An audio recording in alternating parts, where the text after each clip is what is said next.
Hey everybody, this is Rydo and we're back to MTG Arena. Today is Monday, February 24th, so I guess we kind of blew through February as far as how it feels to me. Um, and I guess that means that there might just be one more month of this expansion. Hmm. It would be kind of funny if I just somehow didn't get the daily quest all the way up on the mastery level, but I'm not really afraid of that. Let's see what's changed now. We have daily deals, but we also have featured deals, uh, which seems unnecessary. Have an interesting sleeve on sale for gold. Here's a card I play all the time, so it wouldn't be a terrible thought to buy this for gold. Like, how crazy am I going to get in this? And I think this card was reprinted, so if I get the card style for core 19, can I still use the card style later? Yeah, I don't think that makes sense. Like, going down that route and being crazy about sleeves is insanity. Then we got this new workshop power and glory. Let's see what this is. It's 500 XP. These decks were crafted around the legendary creatures and planeswalkers who will serve as commander. As your commander, don't worry. Like a good commander, they're resilient. If your first choice doesn't work for you, you can always change your selection.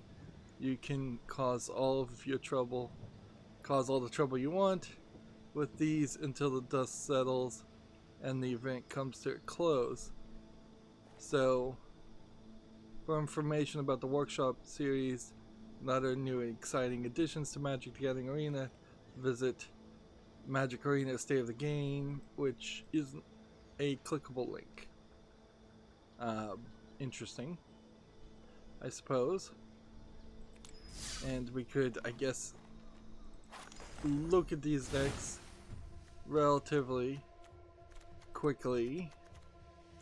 These are pre-built decks of a bunch of cards I don't have, and a bunch of cards that I think would be kind of expensive or difficult to have. Yeah, there definitely are some cards here I have. So we need to play this just for the XP. And so before we do that, let's just look. Red or white, creature spells, black or red. So ideally, we'd want to play red. We don't, I think, have too much of a option there, but I guess this is red or blue, so we'll do with that. And we'll play. Take that 500 XP, and if I guess we enjoy it quite a lot, we might play some more. If it gave us really fast victories, I guess that would maybe make some sense to continue playing too.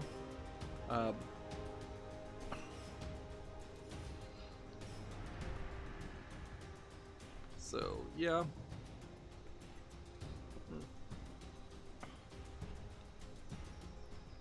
We'll just gotta wait till it loads, and hopefully it will load. It's another one of these events where it's questionable whether we're playing against a bot or whether we're playing against a person. Like, we just kind of have no idea. And I imagine what's going to go on here, since this is a commander game, and I really haven't been playing a lot of commander games, do I want a free mulligan? Or, let's see, what does that mean, free mulligan? Each time you take a mulligan, you draw 7 cards if you decide.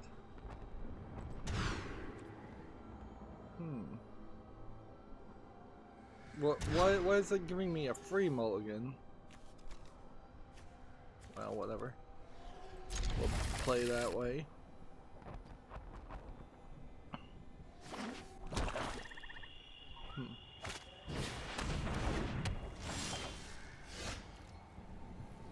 So I don't I'll just have to remember here for a second. I don't think you I don't think you can just play a commander. I think you have to by default have the mana, and then the mana cost I think goes up in colorless by 1 each time. Like, clearly you want Midnight Clock on the field.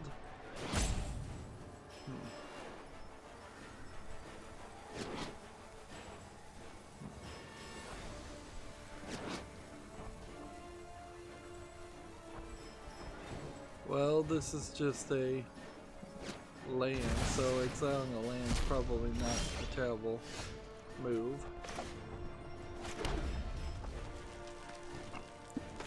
And play this, and we don't know what it is,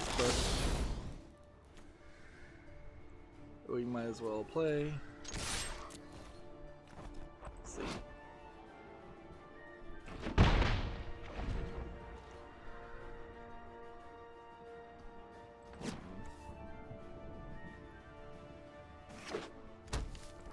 Guess this one could have buffed him up to give him a +1/+1, so I won't be able to use that too often.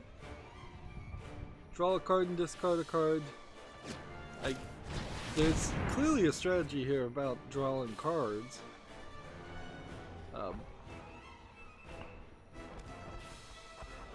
But I'm not sure what the trick here is. It might be something as simple as just duplicating these cards. Let's see, what does this say it does? Spark double enters the battlefield as a copy of a creature or planeswalker you control.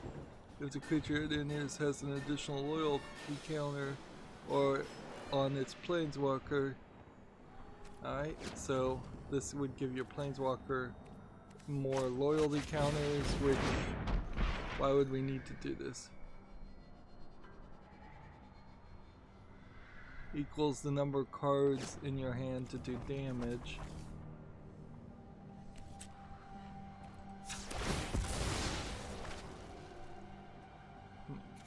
Go ahead and play an island.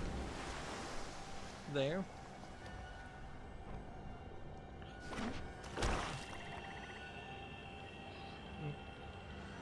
This isn't something I think I could legitimately complain about as far as Magic, but there is definitely something about Magic where it is very, very easy to never really understand what is going on and what the cards do. Simply on the fact that there's just... Let's see. This would let you draw 7 cards.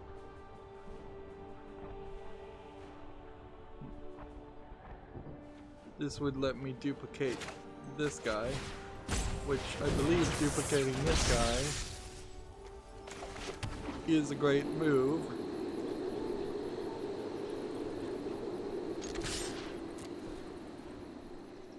But this doesn't let me duplicate a creature. This strategy is something completely different.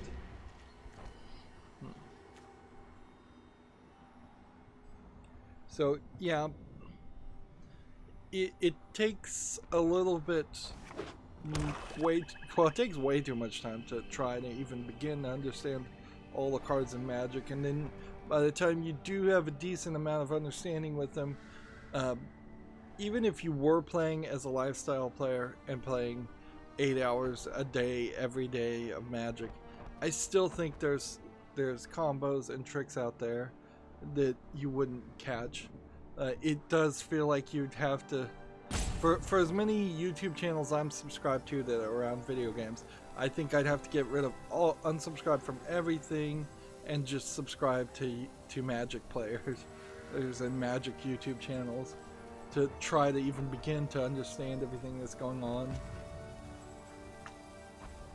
And that understanding kind of disappears as soon as the next expansion happens. It doesn't completely disappear, but it's not great. Let's see. I could have made a copy.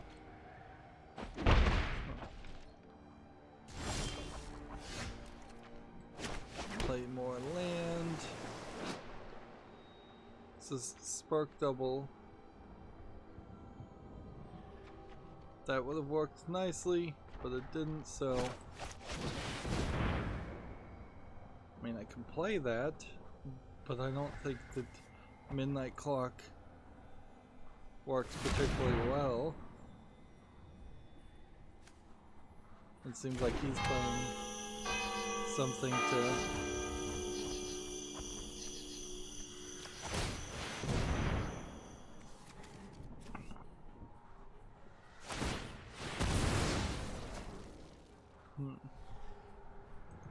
see, this is it puts an hour counter on it when you have your 12th counter, shuffle your hand in graveyard into your library, and then draw 7 cards and exile it. Which I don't know the full benefit of that.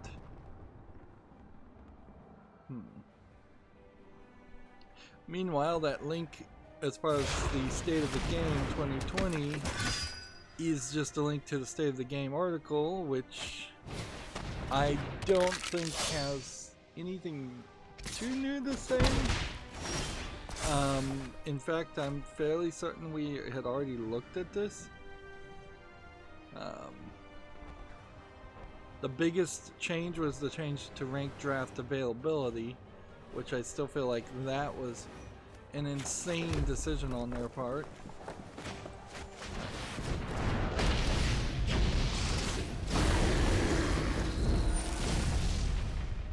Turn creature to its owner's hand. What is this resolve ability?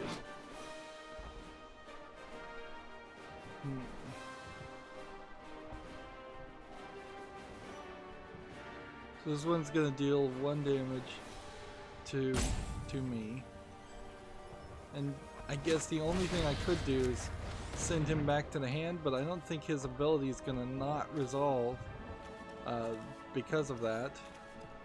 I think I'm just kind of using mana right now as a way of let's see.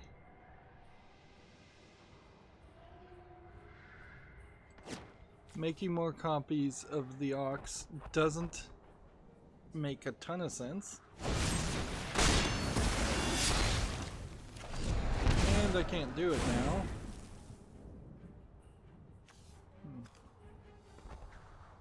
So, card advantage is pretty much all I'm looking for at the moment. Here we go. One of these back on the bench.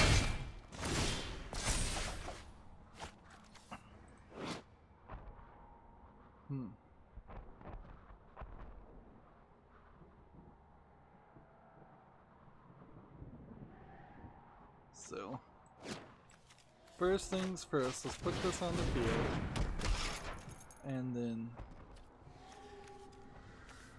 let's do this here, and then let's go and discard this. Why do I have to discard a card to activate that, by the way? Like, why was that a requirement? And you have an interesting split here with your commander card, a card that can escape from the graveyard, and a card that's in your hand. With no good indication that that's what this is. So there should be maybe a glowing effect or something that's a little more obvious. There is a little bit of darkness and smoke around this. So I guess it's trying to do that. Alright, well, for today's accountability section, it's fairly easy to talk about what I've been doing. I've been mostly playing Batman Arkham Asylum. And now I am hitting a point with Batman Arkham Asylum where it feels like we're a lot closer towards the end than one would think. And it does kind of feel... When people start screaming, I know I'm on track. With my sister by my side, I do not fear the unknown.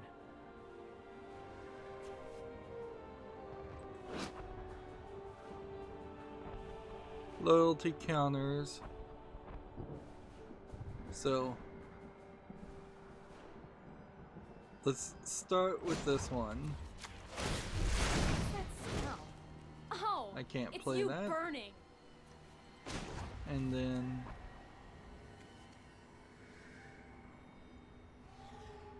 +2, +0, and first strike.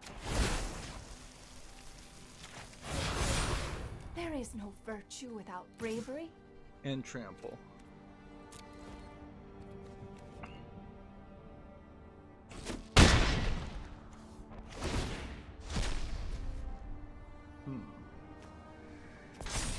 So how many counters we have now? 7 here, and this would mix your entire graveyard and your hand into your deck. This one would exile 7 cards and then play them.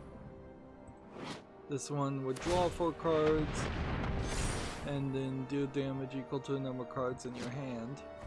So this could potentially draw 7 cards and then draw 4 cards and do 11 damage, which wouldn't be a one-turn kill by any means.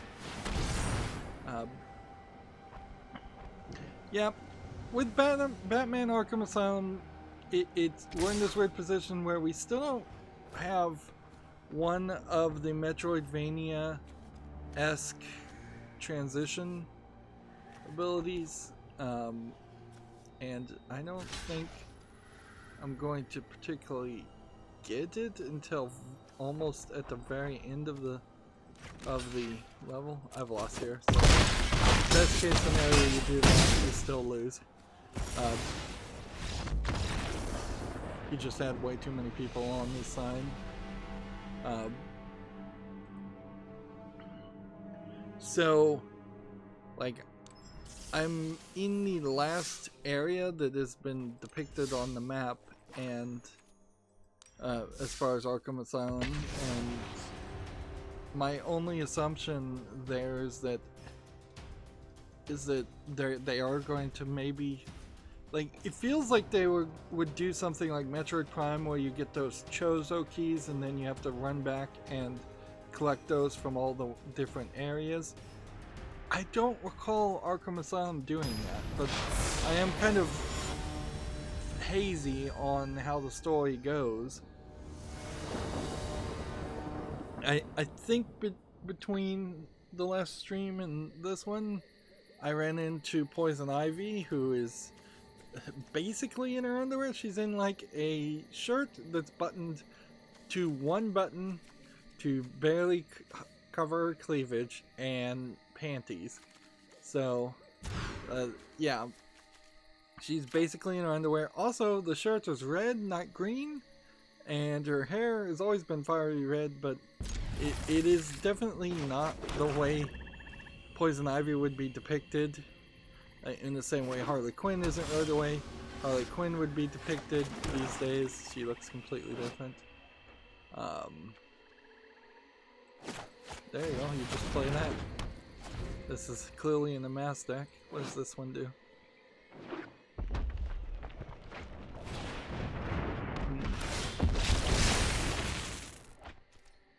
This one's gonna deal damage every time.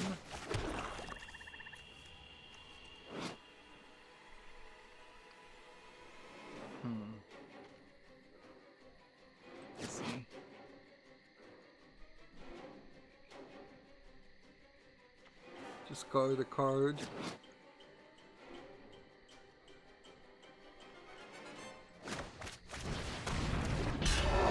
This isn't gonna increase its devotion to black particularly quickly.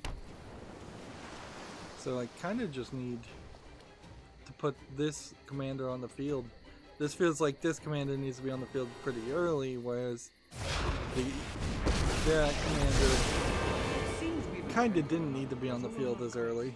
Although maybe it did, maybe that was what I was doing wrong. Here's a tool. Use it. Interesting. Interesting choice there. Let's see. What's this guy's ability? Gain 1 life for everything that's exiled. Let's see. This.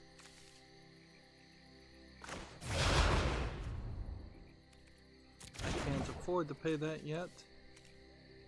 So instead we'll do this. I assume that's right. And then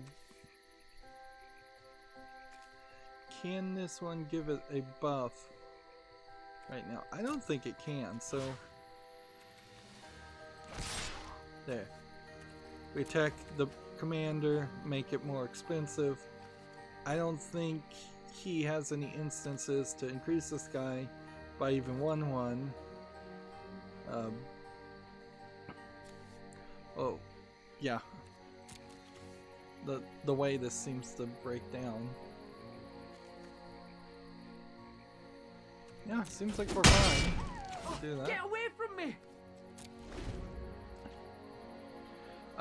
Yeah, so Harley Quinn is introduced. Well, no, Poison Ivy is introduced. And I'm not sure we're going to actually fight her or do anything with her.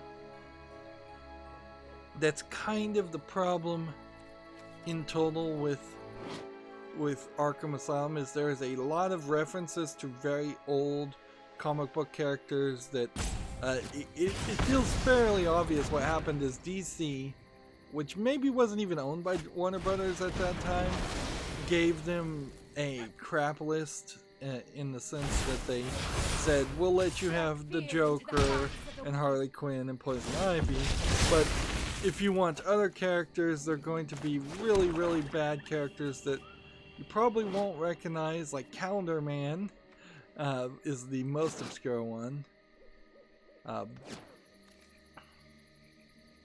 we play all of this at the same time? No, we need the commander in the field first. And Zaz wasn't, I think, the most important character, and it's kind of ridiculous how much they talk about Zaz. I don't think there was any comics coming out in 2009 that particularly centered around Zaz, although perhaps the game was in development for so long. There was something in 2005 that centered around Zaz. They do mention Hush just offhandedly, who would have been, at least in my mind, the character. Each player puts the top card into the graveyard. Let's see how we want to do this. Target player reveals their hand. Alright. Target player. Wait. Draws 2 cards and loses 2 life. Yeah.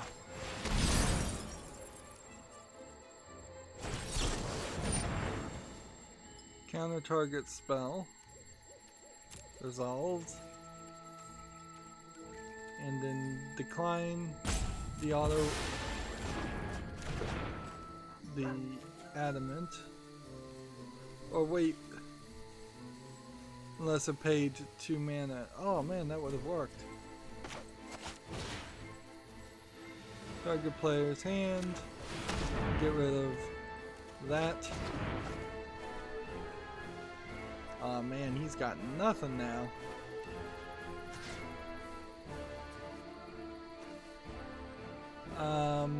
Can you even block this? I mean, he can block it, certainly, but it's not gonna do him any good.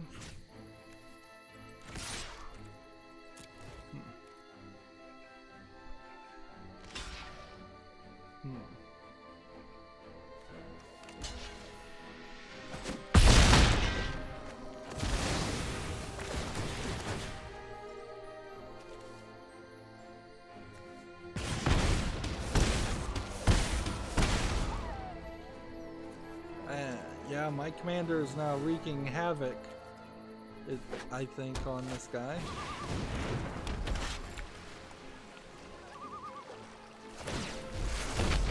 My friend is here to help your pain. So now I just need some more cards of my own. Ooh.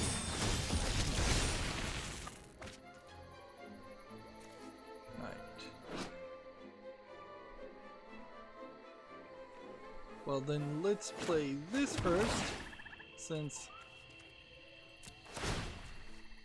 that'll bring back the character, and then play this, and then it'll have a person exile a card from their hand, and then 1+1 until the end of the turn. It's not something we want. And putting something in the graveyard is not something we want. So again, we'll attack here. I think that's the best we can do. There was definitely some weirdness and lack of polish in Arkham Asylum, where they showed one cutscene where Joker was out of his throne. Like, the vast majority of all of his cutscenes has him sitting on a throne, just kind of generically gesturing. I don't think his lips sync or anything like that. It certainly doesn't feel like that. So a significant amount of the dialogue for the Joker seems to be missing,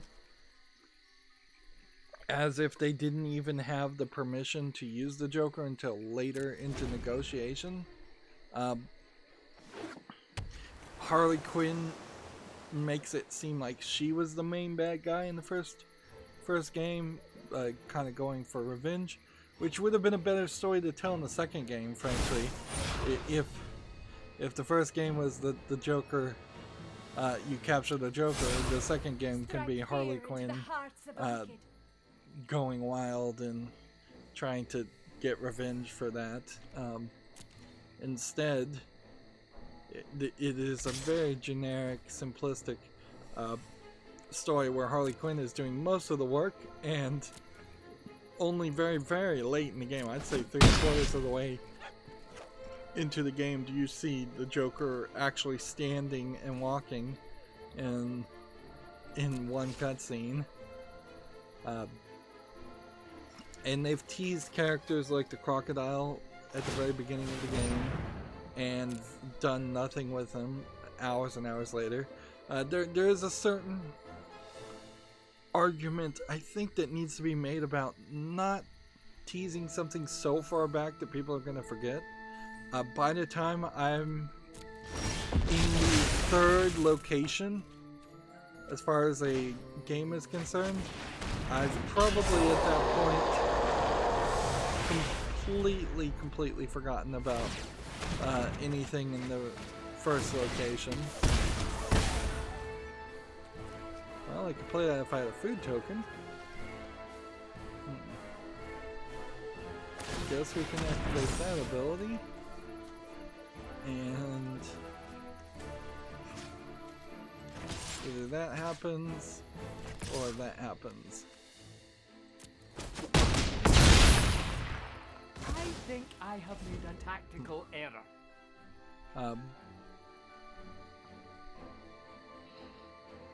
So yeah, it's really just unpolished for a game.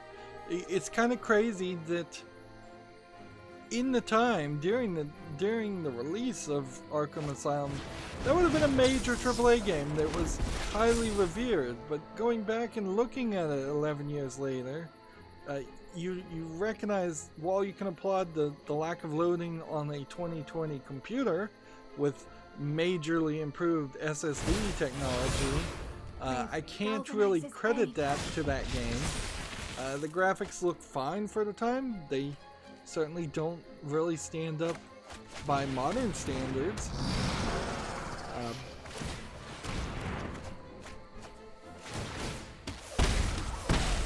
Let's see. Well, I think every time I do this, I can just do more damage to him.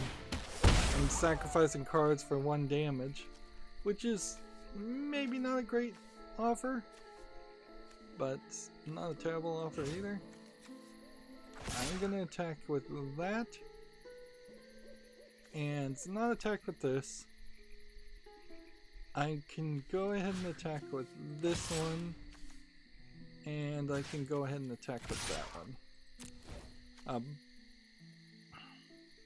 There definitely are in the levels of each of the buildings in Arkham Asylum, usually less than 10 rooms, and often you're walking through rooms and there's nothing happening whatsoever. Like, it feels like there should be more enemies. It feels like the fight system is still a nightmare where you kind of mash buttons, but you're not really mashing buttons. You're more playing a combo fighting system. I enjoy the proper application of knowledge. I don't think there's anything they can do here.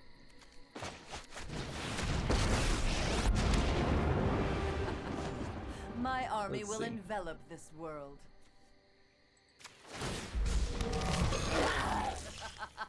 Yeah.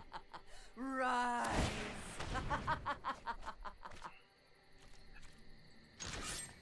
And we've got a victory here, so it doesn't even matter about his commander. Let's just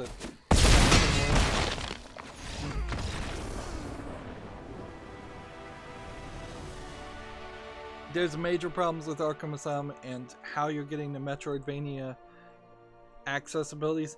I think I've figured out that I'm not going to get a batarang that remotely blows something up, but instead I'm going to get a more powerful grappling hook than the default grappling hook we got halfway through the game, and that's going to let me get to a few areas. Yeah, I guess there's not really any reason why I'd want to play this more. I guess we could briefly look at this deck and try and figure out what the strategy was otherwise, instead of just having a bunch of 7 dwarves on the field.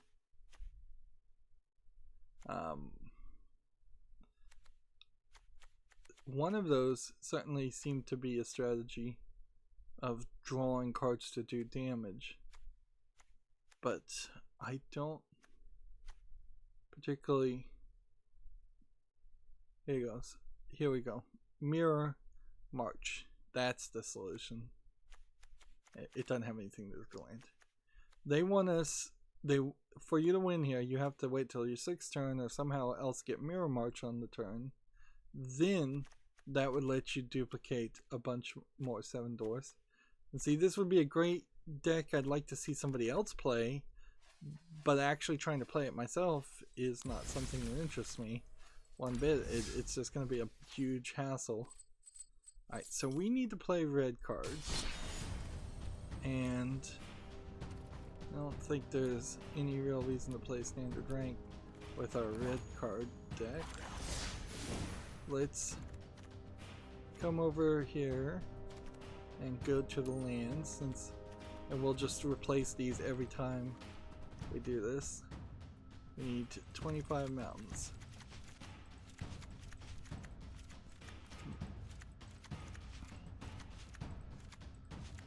And then get rid of these 25 mountains, just so we have the new Nyx skins that we paid good money for, so we better use him. But generally speaking, I still don't think I have a great red deck.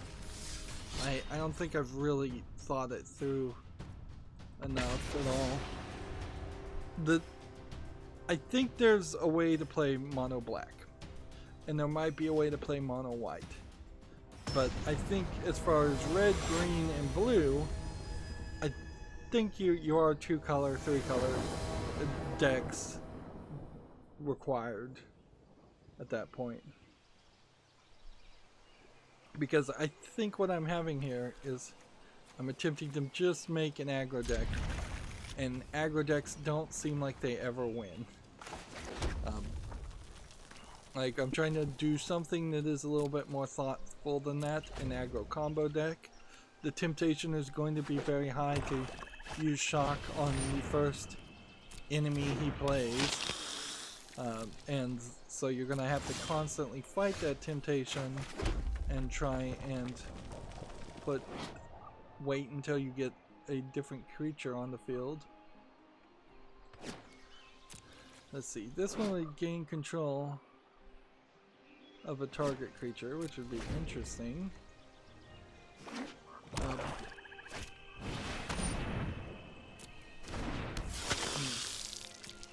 There was also something I realized about, and we need to start talking about video game news in a second here, but there's something interesting about how you really couldn't remake Arkham Asylum the way you would remake other games, because you'd have to update all the Batman skins, all the skins for all the other characters. Harley Quinn is not going to be in the outfit she's in this game. You kind of need to upgrade all the stories to try and well, I imagine what you want to do is upgrade the stories so you're just with the core characters who you are fairly certain are going to pop up again in comics or cartoons or something like that. So you don't need characters like Firefly, you don't need Calendar Man, you don't need anything like that, because those are not realistic.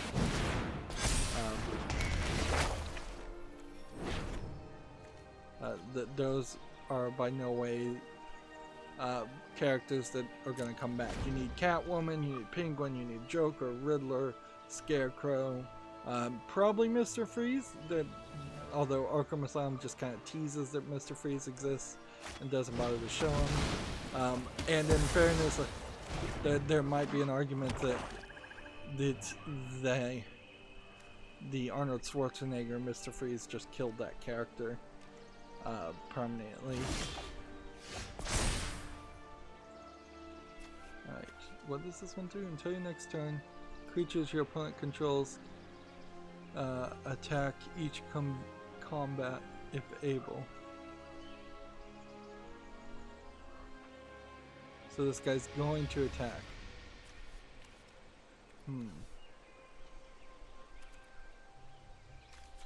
Well, let's do the cheapest here. Do this here.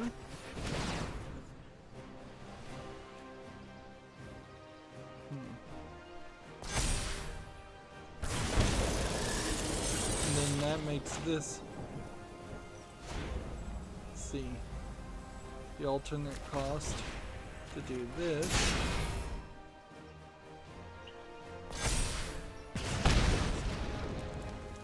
And then that makes this playable still. Of course, of his 3 cards, we kind of know there's no counter, and we hope he doesn't have something that would just totally destroy us. What's the next ability this does? Each tapped creature deals damage to itself equal to its power.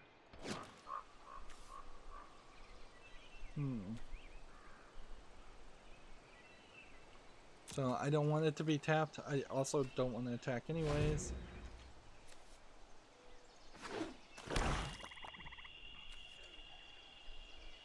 So this guy has to attack, and then it does damage equal to itself at killing itself, I think is how that works.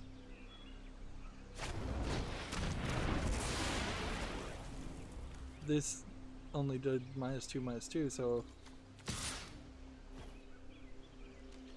let's see, just do no blocks. Let him do that and get 1 health. Yeah.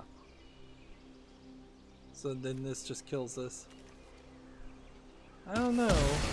It's probably not terrible for 4, but it is kind of a crazy, kind of a crazy thing there.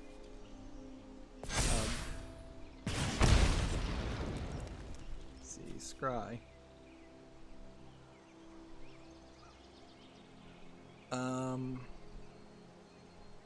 Having another creature probably isn't a terrible idea, so I'm gonna just leave that on top.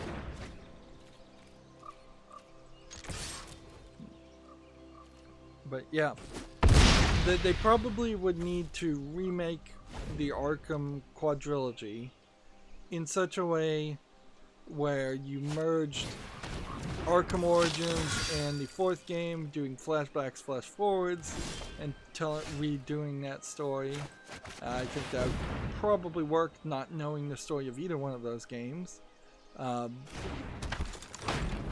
And they probably need to merge Arkham Asylum and Arkham City into one game. It's possible you could streamline the entirety of it to... does this have Death Touch? Yes, it does. Darn it. To one giant game, but that would probably be too much. Because there's, like... You don't inherently, if you're going to remake the games, have to change too much as far as the Riddlers and the riddles and all the collectibles. And if you pull, you would have to pull all of them out if you're going to try and merge 4 games into one. Whereas I think you might be able to do that with Mass Effect, the Mass Effect trilogy. Because if you took a lot of the fighting and shooting out of that, I don't think too many people would be upset if it was a straight up Telltale style game. So I had an early advantage here, but is my early advantage now wasted and gone? Did I need to hold on to more spells so I could counter something like this?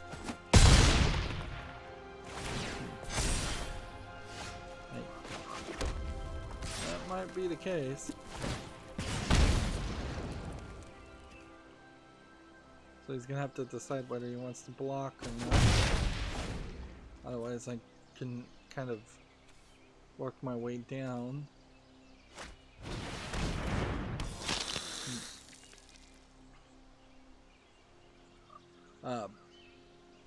Yeah, if you're gonna remake the game, take the general concept that you really can't do all of Gotham and still call it an Arkham game, but probably wouldn't be too bad if you just made a new Batman game and had the entire city. And that would be the better move, is let go of the Arkham series completely, which they probably have, and just make a new Batman game and say, we're going to make a new Batman game. It's going to be an open world game. You're going to play as Batman. Perhaps this time around he'll be a bit more of a detective and a little bit less of just a vigilante who's smashing people's heads into the ground.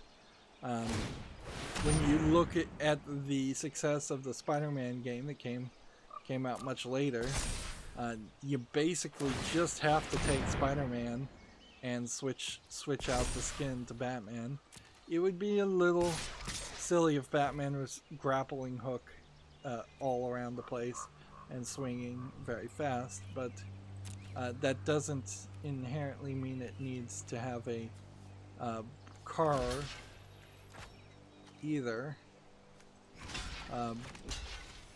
So he could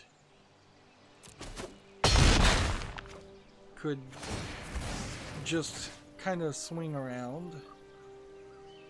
Right, so deal 1 damage.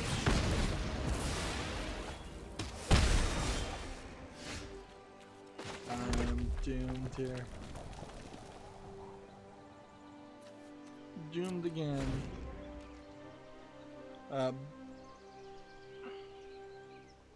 Yeah, I wouldn't want any car sequences. For as bad as the car sequences are in Batman movies and in previous Batman games, Batman does not need to really do too much with the Batmobile. I think Arkham Asylum kind of got that right by not having you drive around. Clearly, they just didn't have enough funding to program the car mechanics.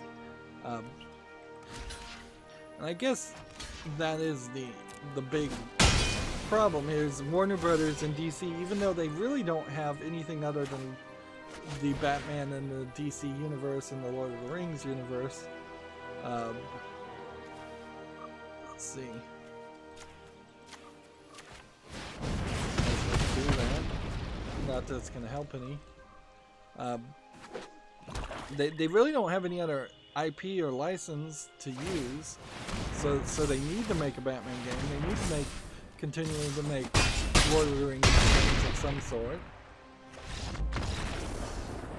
but they never seem to have the funding that they're willing to do there. This is probably because they are owned by Warner Brothers, more interested in making TV and movies than making video games.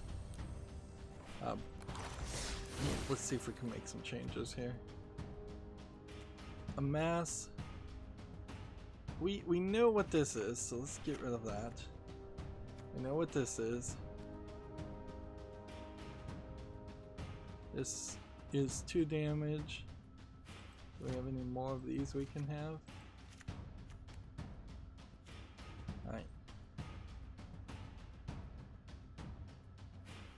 Deal 1 damage. Underworld Breach. Seems like it would work, but it isn't gonna work for me. Crusher Giant. That's nothing.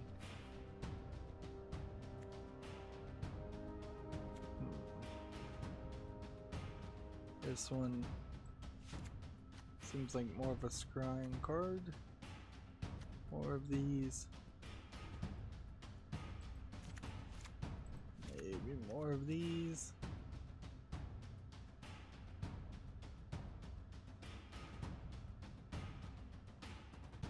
Creature Planeswalker, probably not so good. I'll stick with one of these.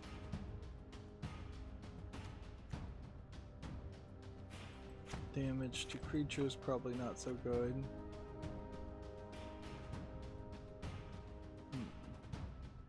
Then creating something that's probably not that good. Alright. Let's look at our red cards now and see if we've got anything better. Creates a red dwarf, 1/1. So let's go with 4 of the mines to get rid of 4 of those. That's not going to change too much.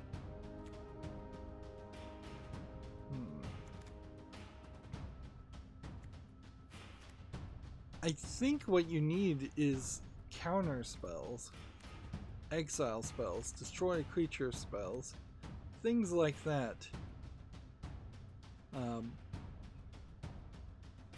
Like even this kind of makes sense in some crazy way, and that's a card that I probably wouldn't play at all normally, but you're not going to have creatures with reach, and so unless you have something that lets you do damage to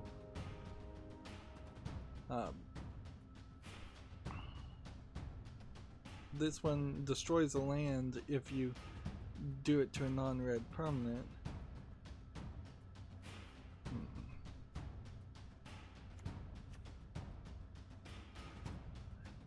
More of these might be the right move. More of these might be the right move. Like these over these might be the right move. Tapping and doing 1 damage to each player. No, I don't want to do that. Yeah, I don't even think I have anything more to say about Arkham Asylum. It's just kind of not held up to the test of time. And I guess most people, unlike me, moved on to the other games, and so they were constantly on this hype train that I guess I just got off of.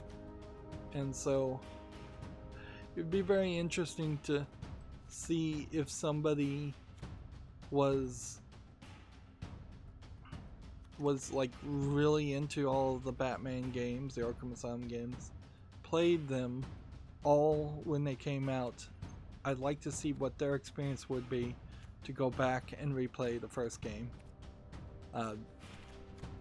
because clearly Arkham City fixed a lot of the problems, and maybe that is the big saving grace, is that Arkham City had more funding, and that stopped the series from dying at the first game, which it potentially could have.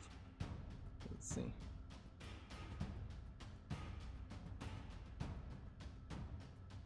Fight each other with Joust. That's not probably the best move, because that would be really cool if my card was if this guy was a knight, but it's a weird. So that probably is never going to happen. Let's see. Creatures' spells cost 1 less to cast. Whenever another creature enters the field, deal 2 damage.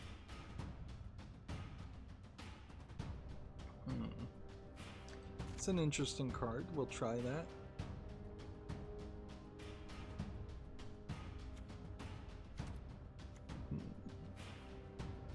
Discard a card and draw a card.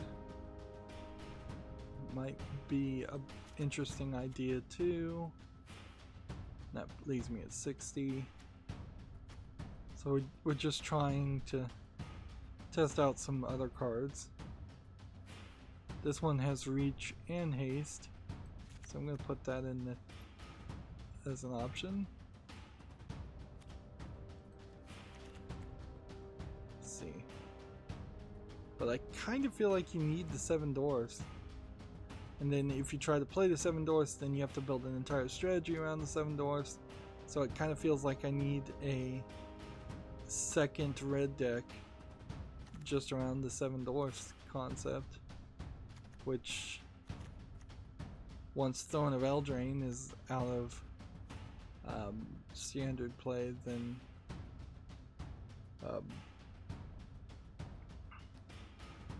the 7 dwarfs concept and everything around it doesn't work. Attacks each combat if available.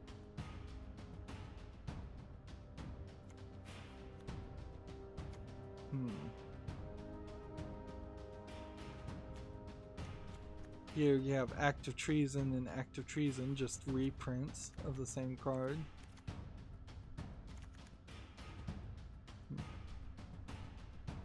Stopping things from blocking might be interesting.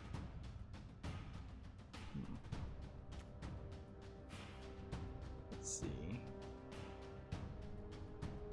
This creates elementals as a planeswalker. It may not be the most useful thing. more of those in the field might make sense.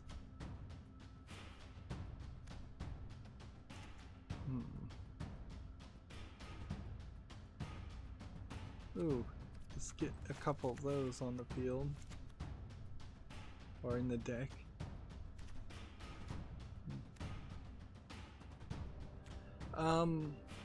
As far as the rest of the accountability section, since I am deck building right now and can't really jump into the video game news, there's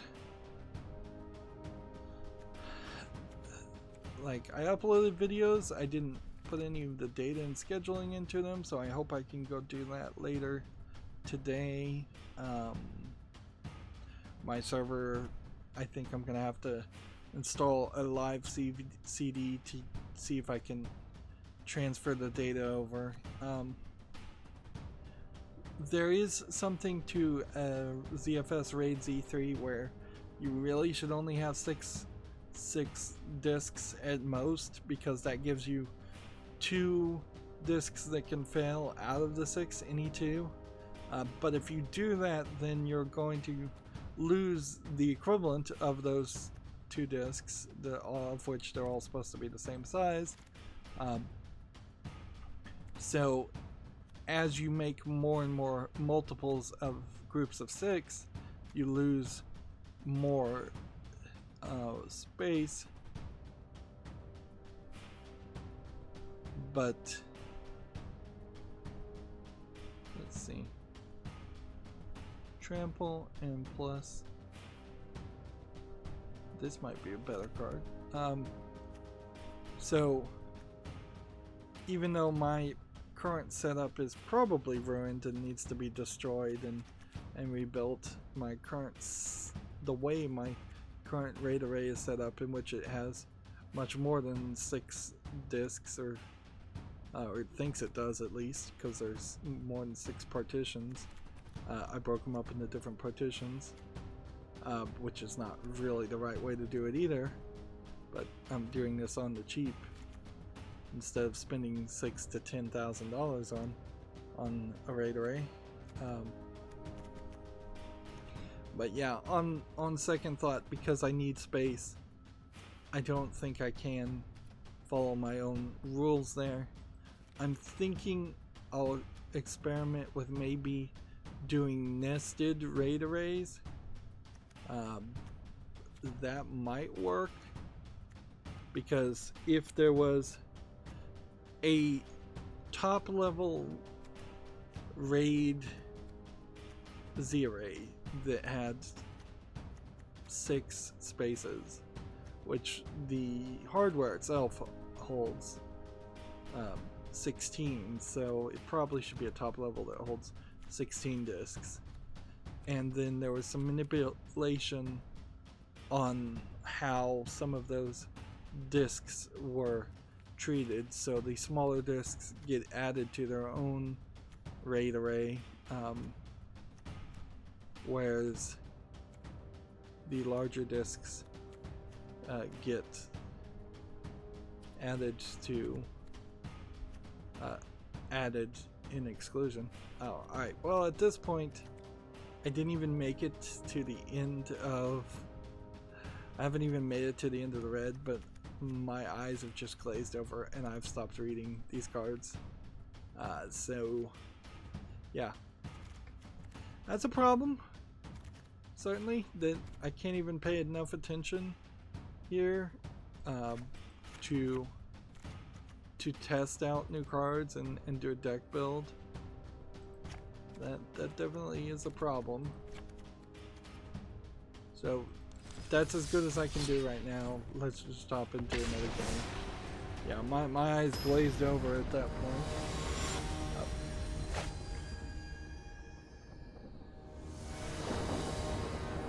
I need to get back to my other projects at some point too. The digital sign I haven't worked on in a couple of weeks, and it's become more than just an extended break. The retro flag Game Boy Pi. I have the hardware, but I haven't even started to try to adjust the programming and set up set it up the way I'd like it to be set up. And then lots of Lego. The creator of the minifig died, if that interests anybody. He was pretty old. So,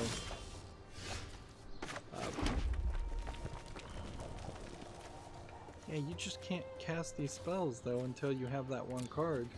So, even as an aggro deck, this really does not work. Because you're looking for that one card, and you need red cards that would draw that one card, and there's actually not that many that have a draw ability or a scry ability or anything like that.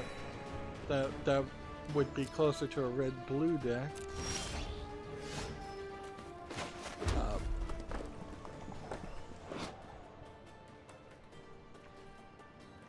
Let's see.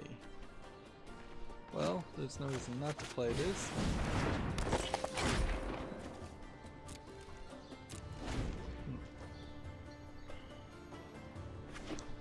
So, yeah. And then, yeah, between Lego and a slight desire and ambition to, at some point, own a Switch, which that probably could be a backburnered, I mean, it already is a backburnered wish/hope, but with the high chance that there isn't even going to be a... Right, so this one actually can do 3 damage to a flying creature. And then attack with impunity. Yeah, with the coronavirus fears, which seem to just be ramping up and up and up, and probably will just continue to ramp up and up and up. It doesn't seem like there's a high chance that Switches are going to be cheaper. If anything, they're going to maintain their price or increase in price. The coronavirus fears might also, in a weird way, slow down the release of games.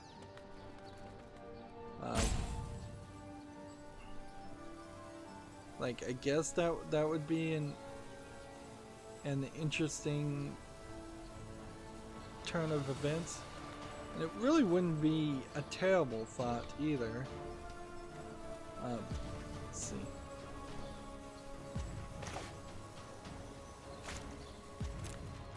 Well, actually, I'm gonna do this.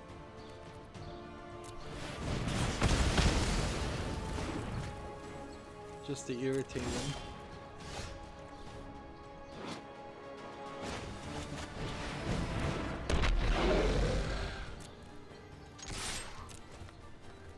Let's see, what does this do? It doesn't do anything useful. Yeah.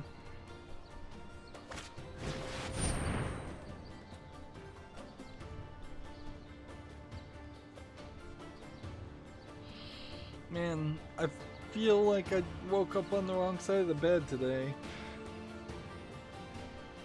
Yeah, it doesn't seem like anything's working quite the way I'd like it to work.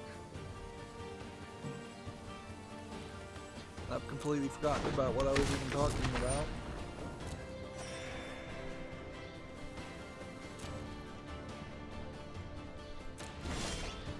Oh yeah, I was saying that it would be slightly interesting if they slowed down the release of video games, in part because of fears of coronavirus.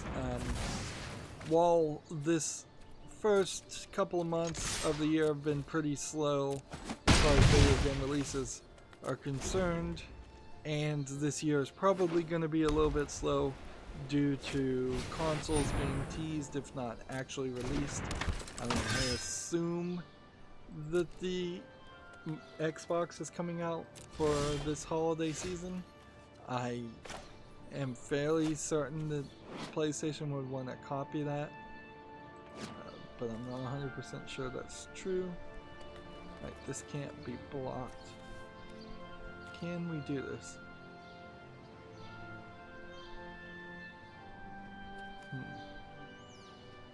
Can't block this turn if we do 3 damage to it. But that would be 4. Can we do this? Like, I only have 3. Well, wait a minute. I gotta have more than this. I have 4, so this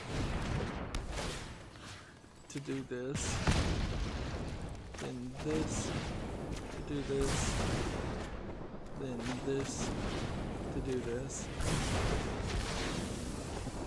That was a lot of spells, but that did get our first victory for the day. Yeah. It would be interesting if they straight up took a year off and really polished games. But then I feel like the way the video game works, it's just so incredibly greedy.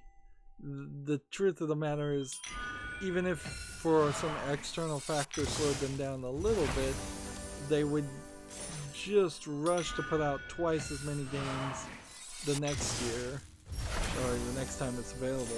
There would have to be some major limiting factor like the Chinese approval board before you saw long-term reduction in the number of games.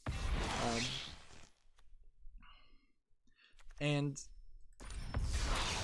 in a weird way, from the perspective of game developers, they already have reduced the number of games that they're making, because everything they're trying to put out is from the perspective of a AAA game that is all or nothing. They put millions of dollars into it. Very rarely do we get low effort garbage games unless it's from a no-name indie publisher putting it on Steam or something along that lines. If the game is of any real quality, people are trying very hard to make sure that their games are good. Yeah, I definitely don't want to play that.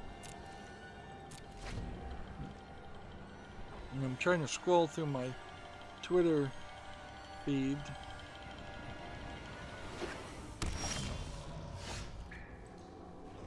And Twitter in particular is being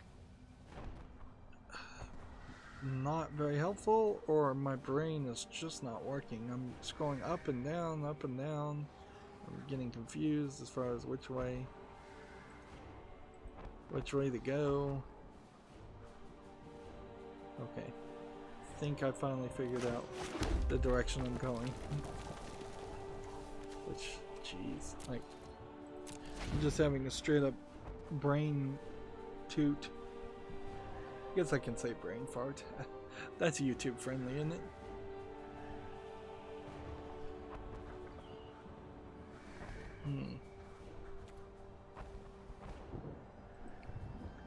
Okay. So let's start covering the video game news, because I'm gonna be failing fast at this rate. Mentally. And the game's, that guy's not gonna play. Great.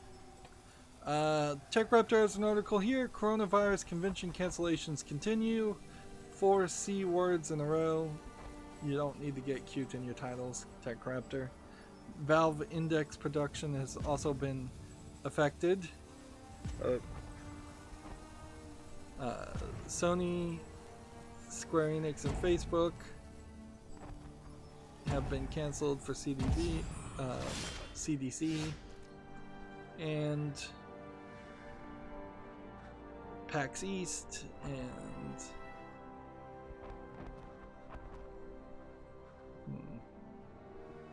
some of the Neo 2 store experiences in Japan have been canceled also.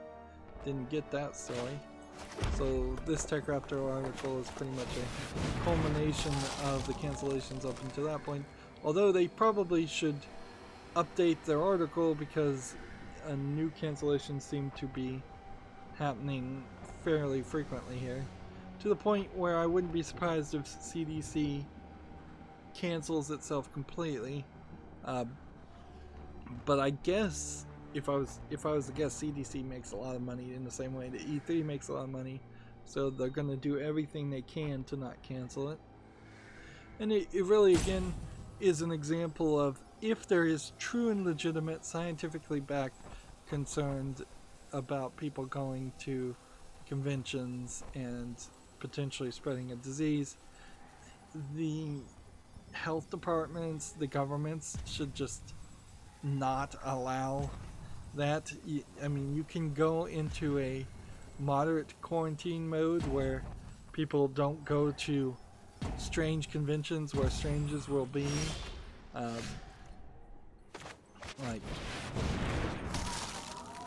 But even the governments have kind of a vested interest because they get tax money to not have that happen. So that is another thing to consider. But these conventions will never cancel themselves because they're making money. That inherently, if the argument always is a crappy argument you hear, is it's making me money, so I'm gonna do it, despite the fact that there are several other reasons I shouldn't do it. Like, if money was not a factor, CDC would be canceled, E3 would be canceled, everything would be canceled where people come from many different places and get together and potentially cross-infect each other. But then all of a sudden the almighty dollar becomes a factor, and it's way more important in people's lives than potentially thousands of people's lives, maybe the entire human race. I mean, you just don't know. Like, enough spreading of a disease, enough mutation of a disease, eventually one of them is going to be the one that we can't we can't survive. So you're pressing your luck. I mean, who realistically would go and play roulette if landing on 000 meant everybody around the table got shot and killed? Nobody. But that's what people do all the time in their regular lives, is they enter into dangerous situations and they lie to themselves, or they are just ignorant of the danger that they're in. And sure, there's a point where you're just acting paranoid and overly cautious. I don't think it's overly cautious, though, to say in the midst of a known outbreak, probably pandemic, people should not go to conventions that don't really matter. Right, let's not play that. I've gotten 2 victories with this deck, and neither one of those victories felt like they were deserving. Moving on, TechRaptor has an article here. Rainbow Six Siege Clash exploit forces Ubisoft to disable a character. So, Rainbow Six Siege has been probably one of the most reported on and worst supported player versus player games I've ever heard of. It almost seems like they would rather be talked about than in a negative light than just forgotten. And it does kind of boil down to a bigger question I'm still not sure I've ever gotten a satisfactory answer to, which is there let's go ahead and not forget that. Is there a large player base in Rainbow Six Siege, or is it just an average player base? What is the quality of that player base? I'm fairly certain Rainbow Six Siege is not the next Halo. In a lot of ways, there is no next Halo because everything is just split between so many other games. Rainbow Six Siege is definitely not a Fortnite or something along that line.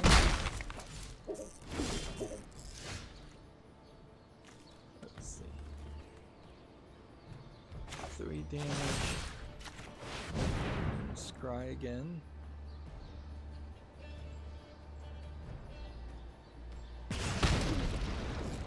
That's what I needed.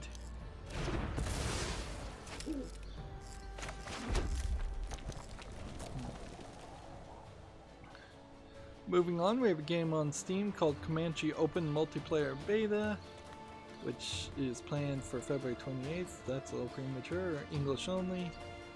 So, looks like it's a fly around flying Comanche games from THQ Nordic. Seems kind of crazy. Like, this is probably the first and best example I've seen so far of THQ Nordic pulling itself back down to just being THQ level quality releases. It's unrealistic to believe that there's enough of a fan base that you should be making a Comanche game. It would make a lot more sense to probably not have Comanche in the name, or if you're going to make something called Comanche, put in some first-person shooting, or put in a lot more planes and make more of a flight simulator style game. Have something closer to either EVE Online or one of the mini space games where you're flying around spacecrafts.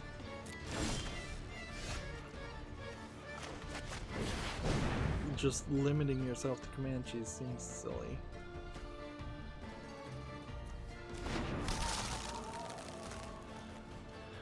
So here we go. Start using our spells now to buff this guy up. TechRaptor has an article here for Metro Exodus Sam's Story review, which I guess it's a DLC.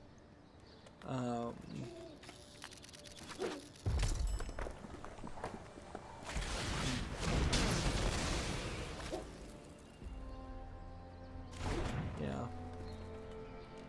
I guess Sam's Story is a DLC for Metro Exodus, which I don't know how many people would still be playing Metro Exodus, even though it is kind of new to the likes of Steam players. Yeah, this guy is not going to activate his ability as long as he's one game less.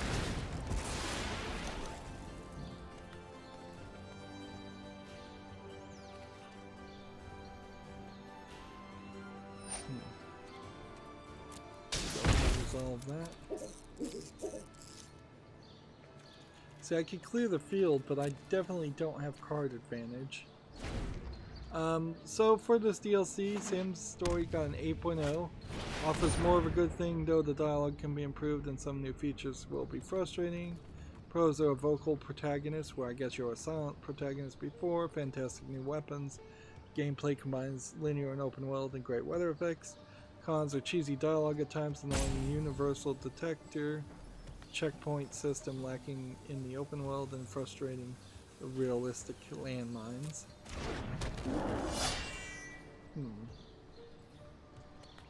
So I guess maybe if I do get around to playing the Metro series, which is I guess a big if in itself, we'll have to figure out.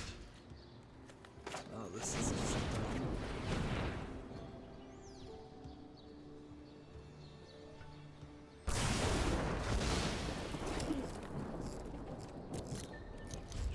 it'll pass the whole turn. TechRaptor has an article here. Crytek Star Citizen lawsuit has been settled out of court. Let's see.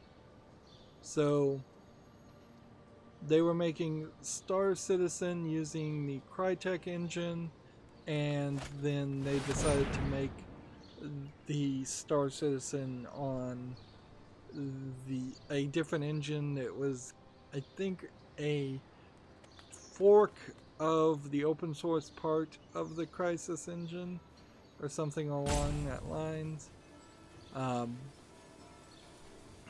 And then Crytek, the owners of the Crysis engine, said, no, you're somehow contractually obliged to use our engine, which is kind of an insane thing to claim, to say, hey, we can't use, if people don't want to use your software after they licensed it, you can't say you have to use our software.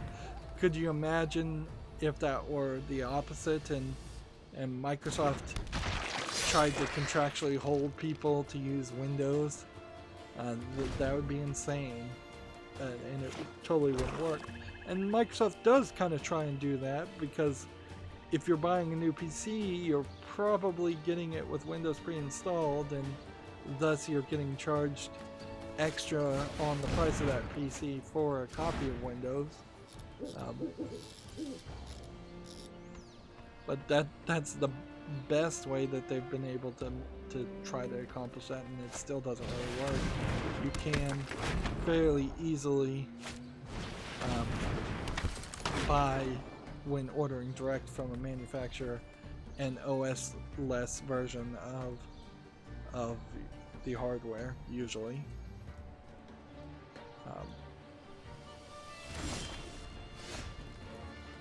No, this is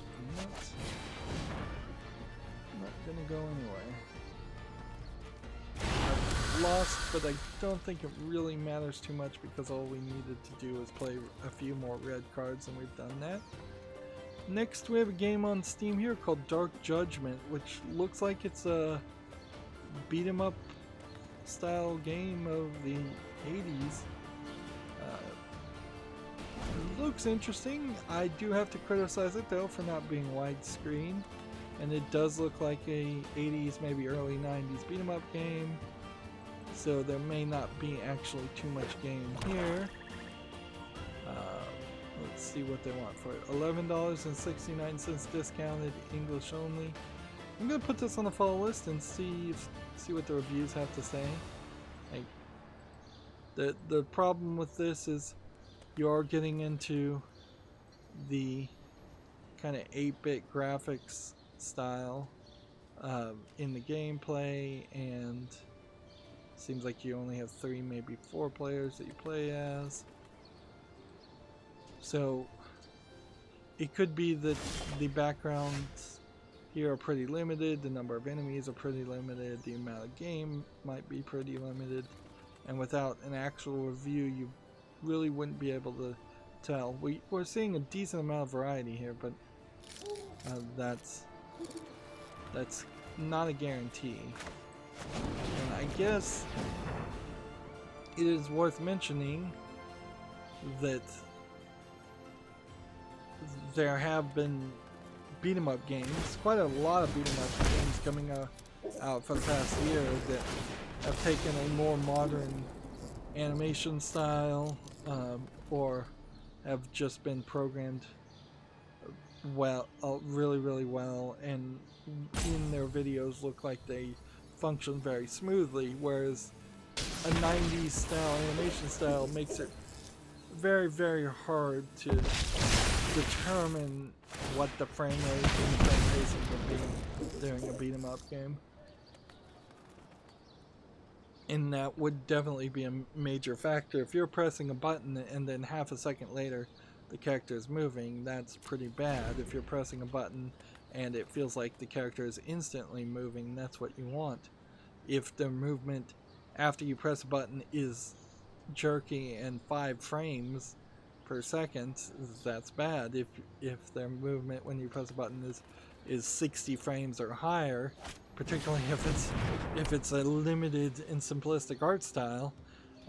That's really good, and that's the kind of stuff that affects the play feel of a game that often people can't explain, but they know it when they feel it. Next we have a game on Steam here called Lily Deus Black Lily Warning, which seems like it's probably a Chinese game with some anime girls fighting each other. But by the looks of it, it looks like it's more of a dungeon crawler RPG with some visual novel elements. And yeah, a standard flaw in Chinese games, they throw in 3 or 4 different styles of games, and none of them are particularly interesting, and none of them are particularly good looking. This game in English is not supported, 1999. Japanese, oh, I was wrong. I take it back, it's not a bad Chinese game, it's a bad Japanese game.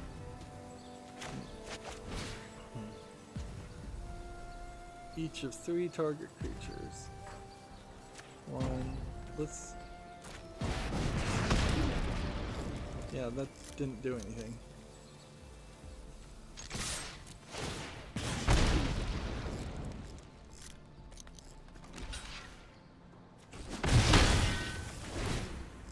I could have killed one of these guys.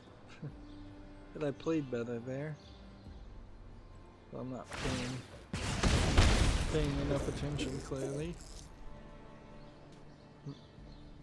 TechRaptor has an article here. Quantum League thinks one step ahead.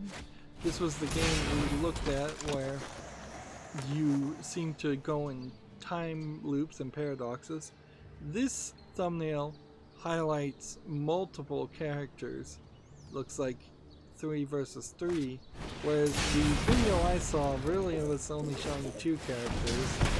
And I think this is an early access game, open beta. So yeah, this is a hype article talking about an early access beta, not an actual review article talking about anything else. 3 damage.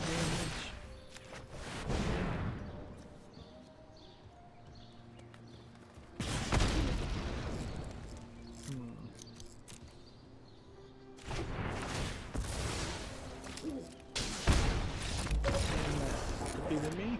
I defeated myself. Yeah, a lot of times when these defeats happen, I'm literally just playing myself. It really doesn't have anything to do with the skill so much of the person I'm playing. I'm just not paying enough attention. Alright, out for blood. Actual ranked with my black deck. Let's see if we can actually get a win. This is probably the absolute worst time to do this, but I think I am also at a rank level where it doesn't matter if I lose, and a rank level where it's unlikely I'm going to win. Alright, this is a mulligan hand.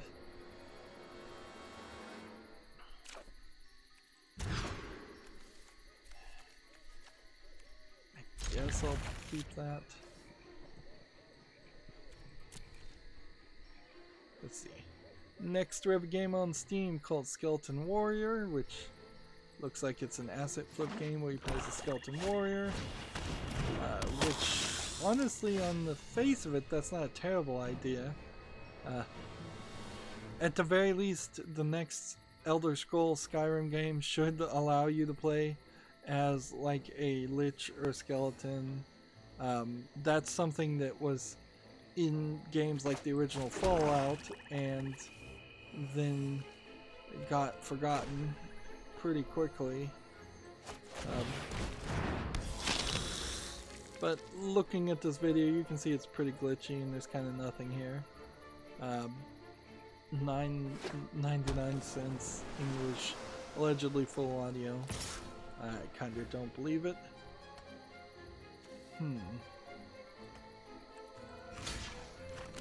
Yeah, let's just trade for trade.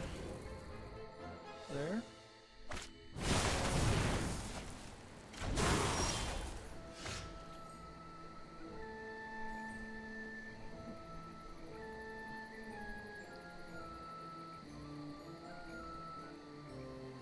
there's something here that I think is irresponsible of Naughty Dog to be doing on Twitter. Ellie's tattoo with a skateboard to match, thanks. This name for sharing this with us. And then they are asking and soliciting people to get tattoos, cosplay, and fan art. I can't be upset with a company sharing fan art and cosplay, but encouraging people to get tattoos, even if this tattoo seems to be mostly just a leaf that could easily be passed off as some other not related to Last of Us, particularly since you don't know where Ellie's character is going to go at the end. She could turn out to be super evil, and they could do like a full twist on her character and personality, and then you're stuck with this permanent tattoo. It's not a smart idea to get a permanent tattoo based on a video game, and even if I was going to make some exceptions there, the exceptions I would make is a Mario tattoo, a Sonic tattoo, something that has been established as a product that will be recognizable and last for a very long time. Whereas The Last of Us, very possibly The Last of Us Part 2 is the last game in that series, and 10 years from now nobody's going to remember it. That is a bigger argument, certainly, to be said about tattoos in general, is that you shouldn't get them because they are not particularly well lasting in a couple different ways. They lose their relevancy as you get older. They lose their appeal as you get older, but they also lose their appearance as you get older, as they start to fade. Now, if at some point in the future tattoos didn't fade and they were super easy to remove and or change, then my opinion would change quite a bit on them. But until they have some kind of nanotechnology or electronic ink that you can just run some kind of printer on top of to change the image, it is, in my opinion, to not get a tattoo, and definitely not get one based on a video game. There's example after example of games people had been hyped up on, and getting a tattoo when somebody was hyped up on those games would have been very questionable and confusing by today's standards.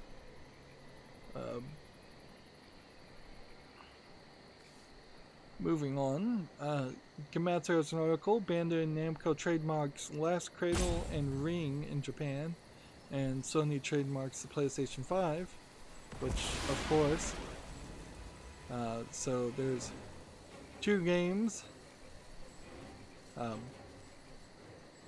that we don't really know anything about, and then the PlayStation 5 trademark that we don't really know a lot about the PlayStation 5 either. And I think Sony is kind of more than happy to let that be the case. As silly as it may be. Let's see. This and this.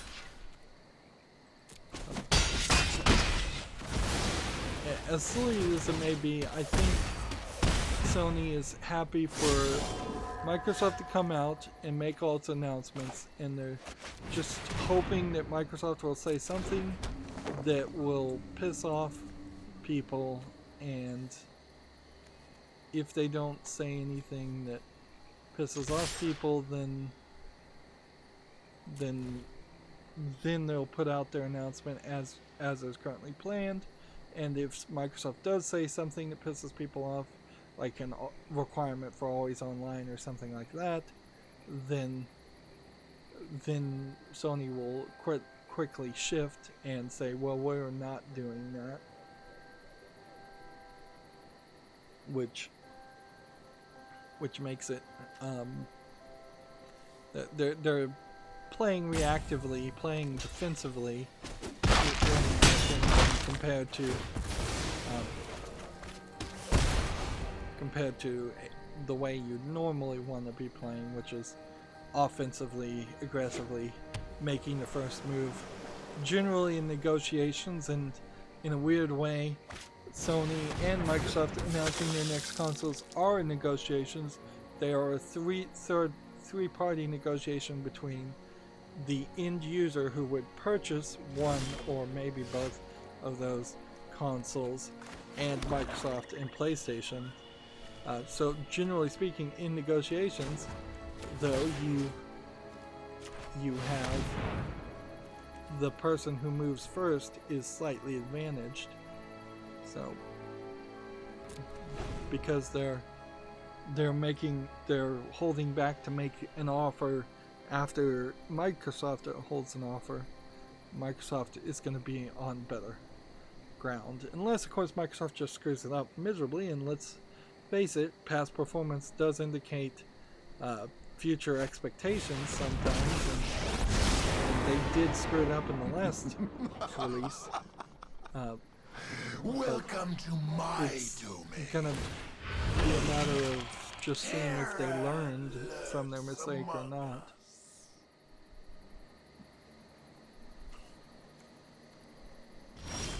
Let's see. Well, I can tap this one, and then I can attack here, and I can attack here, and I can attack here, and I don't know if any of this is the right move.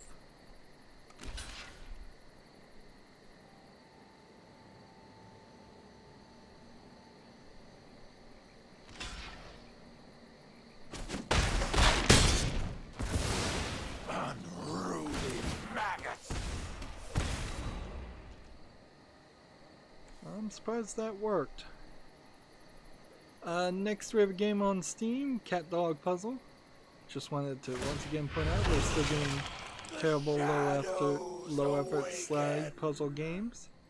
Although we don't get a ton of them with cats and dogs, and I would imagine most people would split it into a cat puzzle game and a dog puzzle game and sell two, because there definitely are people that hate cats but love dogs, and vice versa. And this is cat dog as one word, like a cartoon, and it definitely has nothing to do with that. This is 59 cents discounted. It has 100 achievements, all which seem to have the same image. So clearly an achievement game, clearly a low effort game, clearly something not worth anybody's money. Next we have a game on Steam called The Crimson Diamond Chapter 1, which looks like a CGA point-and-click adventure. I don't know why people want to use this art style, though. Particularly when you have something like this that fairly obviously is brand new. It's not a release of an old game. It's free to play, so I guess the price is right. But I imagine the real game won't be free to play. It's English only without full audio, so it's not a talkie. Yeah. It's a hard sell. And the way this has been released, there's no reason for me to put this on the follow. I'm not gonna... Chapter 1 is clearly a... it's clearly a demo. Alright, well...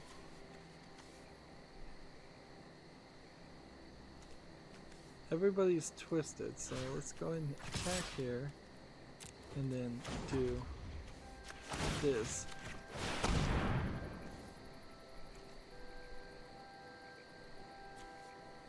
Next.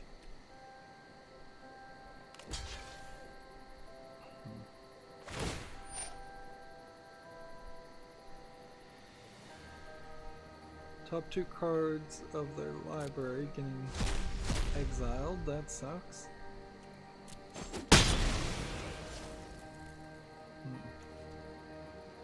Wish I could sacrifice one of his creatures, but I don't have any ability to do that. I've got kind of a card advantage, if I could get Bolus Citadel in the next turn, there might be a way to win here, but there's a decent chance that's not going to happen. Creeping. TechRaptor has an article here. Is Overwatch League's 2020 season worth watching as an opinion? I would say no. I would say Overwatch has probably been done and dead for at least a year now, and it's pretty much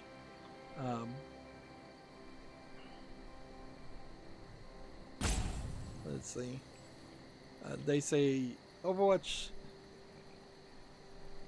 League's 2020 season isn't quite one step forward and two steps back, depending on how invested you're in OWL. I guess that's Overwatch League. It's either a fantastic start of the year or a regression in every possible way, or anything between. So this is a terrible article by a staff writer who I've never seen before, which they're not giving his name or anything. So this is just like an anonymous article, basically, of an opinion piece. Pretty ridiculous. And I suppose it seems like there was yet another story controversy that broke out, talking about how mainstream video game journalists self-select and circle jerk, and they don't let people of a conservative political leaning to work as video game journalists. And you don't really have to take my word for that. Just pay attention a little bit as far as how many of those kind of articles and how much of that opinion gets put into what should just be fact-based news reporting very often. So I believe Colin Moriarty is a pretty outspoken person who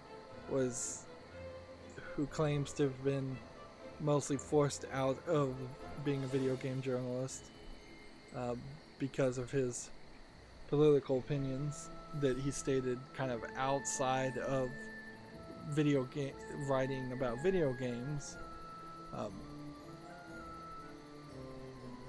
In the end, deplatforming is obviously real. You have to have your head in the sand. It probably happens on both sides, but let's face it, liberals are way better at it. And they are very actively attempting to deplatform people. Let's see.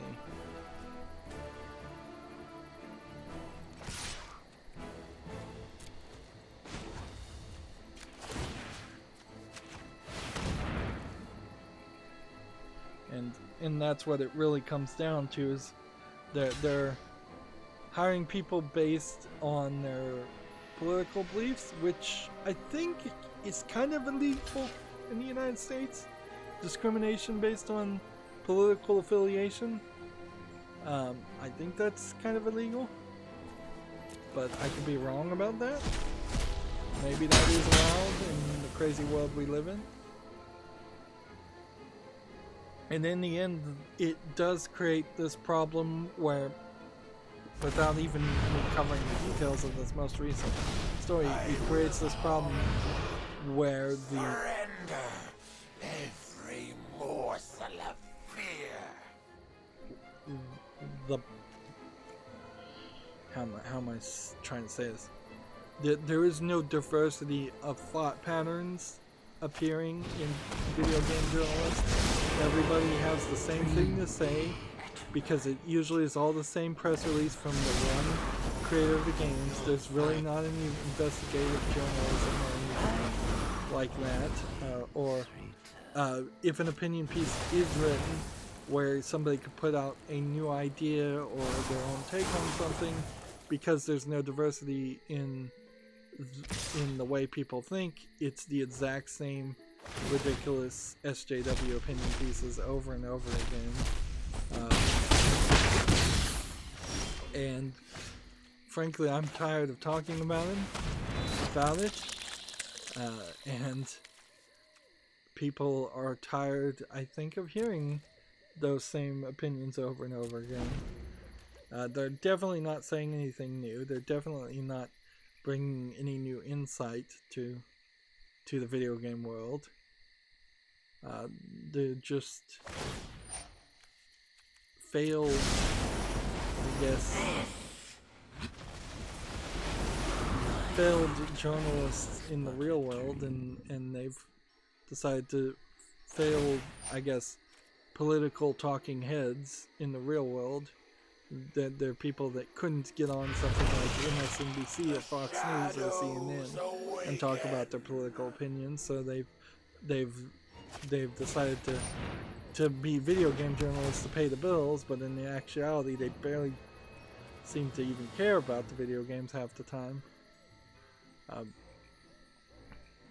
That's why I had to curate my news sources that I cover extremely tightly. And even at that, Gamasutra and GDC is still a little SJW. TechRaptor can be, on some rare occasions, SJW, but they tend to mostly not be. And Gamatsu, it seems pretty neutral, but that isn't to say that there isn't perhaps a Japanese conservative bent that is getting put on some of their articles. Although Gamatsu tends to really just have extremely short, just the facts articles anyways. I definitely have seen other Japanese-centric websites that are extremely anti-SJW, and that would be the political leaning more from a Japanese perspective, is more of a conservative push towards keeping things the same conservatism, not United States or Japanese political conservatism. Like Japanese tend to lean heavily on tradition, so if something has been done before, it's acceptable. If something's new, it usually isn't as acceptable. Oh, I've lost here. There's...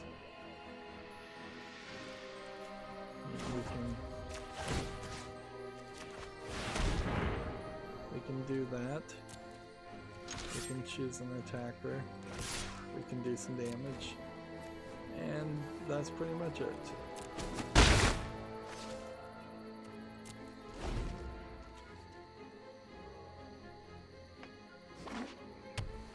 Moving on, Gamasutra has an article. The esports company Tempo Storm has netted $3.3 million to start making games. This is very weird in my opinion. Like, the idea of an esports company trying to make their own video games, it seems like you're throwing money to the completely wrong people if you're going to fund the development. On the other hand, I could see a esports team management company working with a video game development company, or maybe even acquiring an already existing video game development company to get programmers and a skilled, experienced staff. But them just getting money and trying to go at their own, even though they think they know video games from the perspective of playing it, they probably know absolutely nothing as far as from the perspective of programming it. And even I've personally been very guilty of using my small amount of, well, my mediocre amount, I would say, of programming knowledge to second guess the programming and development that is put into video games.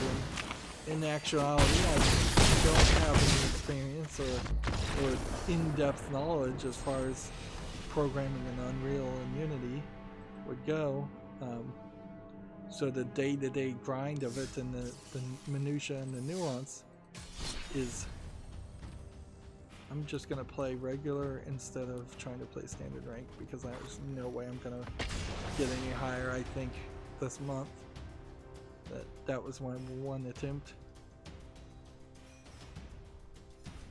So yeah, that's weird. This article continues.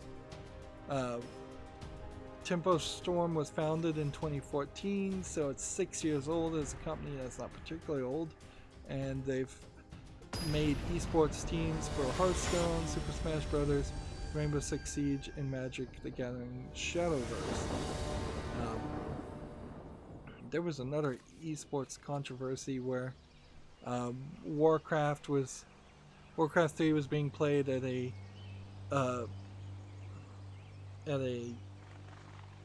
tournament, and twice in the middle of the tournament the servers disconnected the person in charge of who was winning at the time, and eventually that person did completely lose,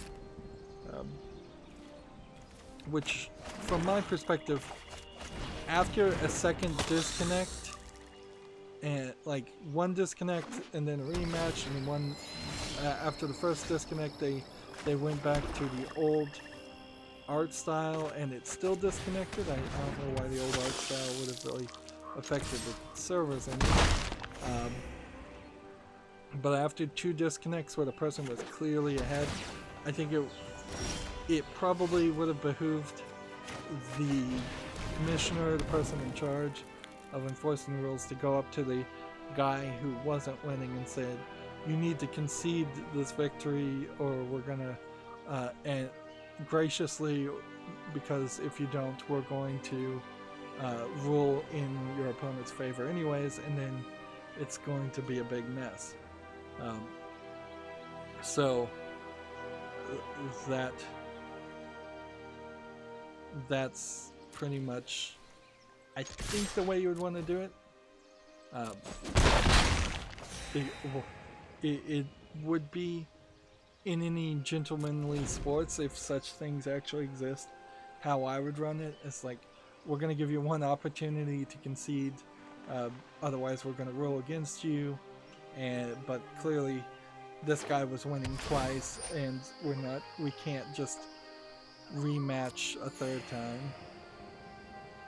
Although maybe they do just rematch. Maybe the current rule set is to just rematch and rematch and rematch, but the audience was definitely not happy as far as people in the chat seemed to be commenting. So yeah, Activision Blizzard getting another black eye as far as their Warcraft 3 always online garbage. I actually found a CD vault that I had forgotten I had, and I didn't look inside of it, but on second thought, there's a decent chance I have some really old CDs of games in there. So I should pull that thing out and see what's in it and what actually has any relevancy. Of course, doing that right now as my backup server is completely dead is not going to be as useful as my backup server was in good shape, because I could potentially plug in a CD-ROM and put all those ISOs to decent use and scan them, and I wouldn't be surprised if they're all unreadable at this point. Well, they're scratched up or something like that. I wouldn't be surprised one bit. And it sure is a blast in the past to even think about CD vaults and CD binders. That's just something that does not even compute or calculate. I heard a story, I think on the Giant Beast cast, they were talking about how one of the parents took their kid to a GameStop, and the kid just did not even understand what was going on, because there had, in the entirety of his life, he had just been buying games digitally. So the idea that there was a store that had physical versions of video games and Switch games didn't even make sense to him. Gonna go ahead and attack here because he can block if he wants. And then it isn't gonna change anything. Next we have a game on Steam here called Zombie Crisis Last One Standing, which is obviously an asset flip first person survival game, tech demo. $2.99, English, Chinese, French, Italian, German. I would assume this might be a Chinese game, but heck, let's just be generous and just call it a low effort game and move on from there. Alright, well.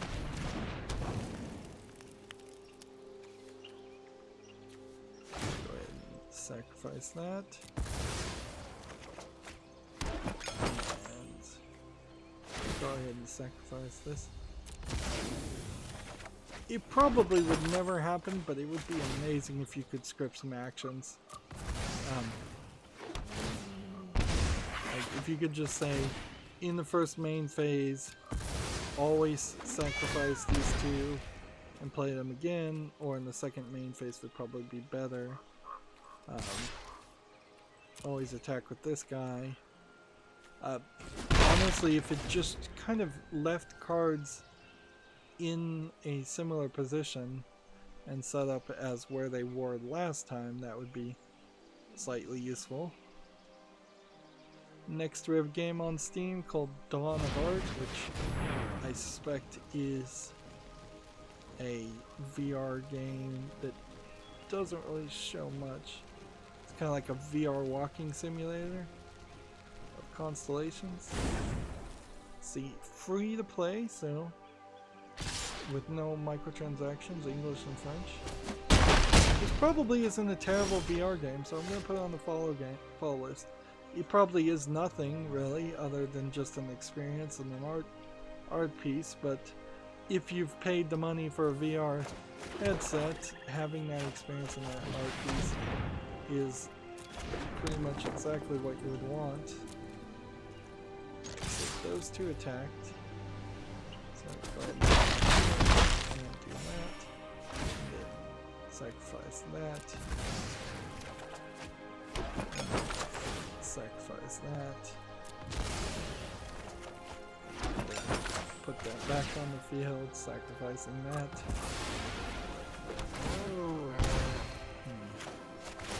It's crazy that this strategy works so well, considering this is just a 1-mana 1/1 creature. Its ability alone is powerful enough when synergized with Wing, which is a 1/1 card that you kind of don't need anything else. Right.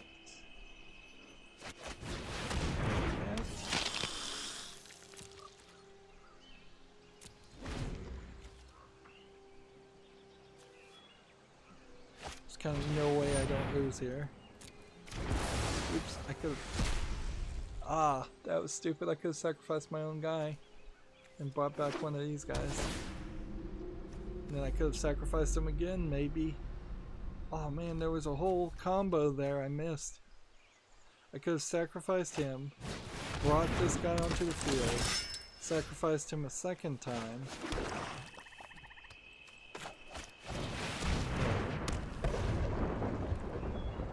Bring out Bolas Citadel. We have enough mana to play Taste of Death, which should be enough to win potentially in one turn without Bolas.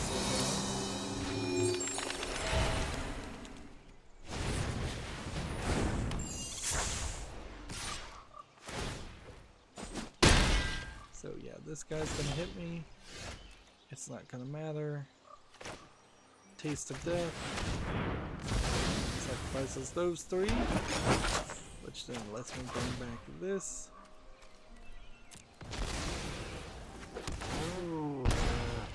Which lets me bring back this. Which lets me play this while we're at it. And then go ahead and sacrifice this. And sacrifice this. And we can, I guess, go ahead and play this if we want it. We can play Bola Citadel too if we cared. And not that it would matter. Play Bola Citadel.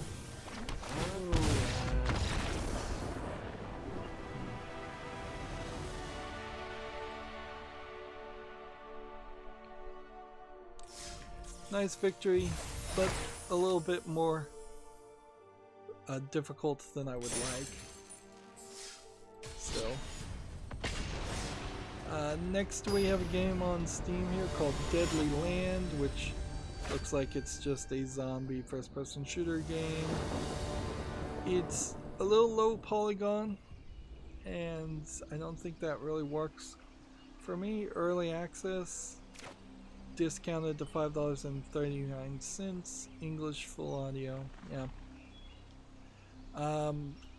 Yeah, I just don't see myself ever playing a zombie game that's low polygon unless there's some other twist around that idea.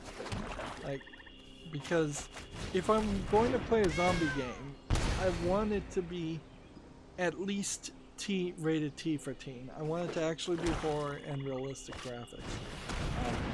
Unless it's something like Plants vs. Zombies where you have a different twist there, and that worked probably better than had they made Plants vs. Zombies with hyper-realistic, grotesque graphics. That probably wouldn't have worked that well.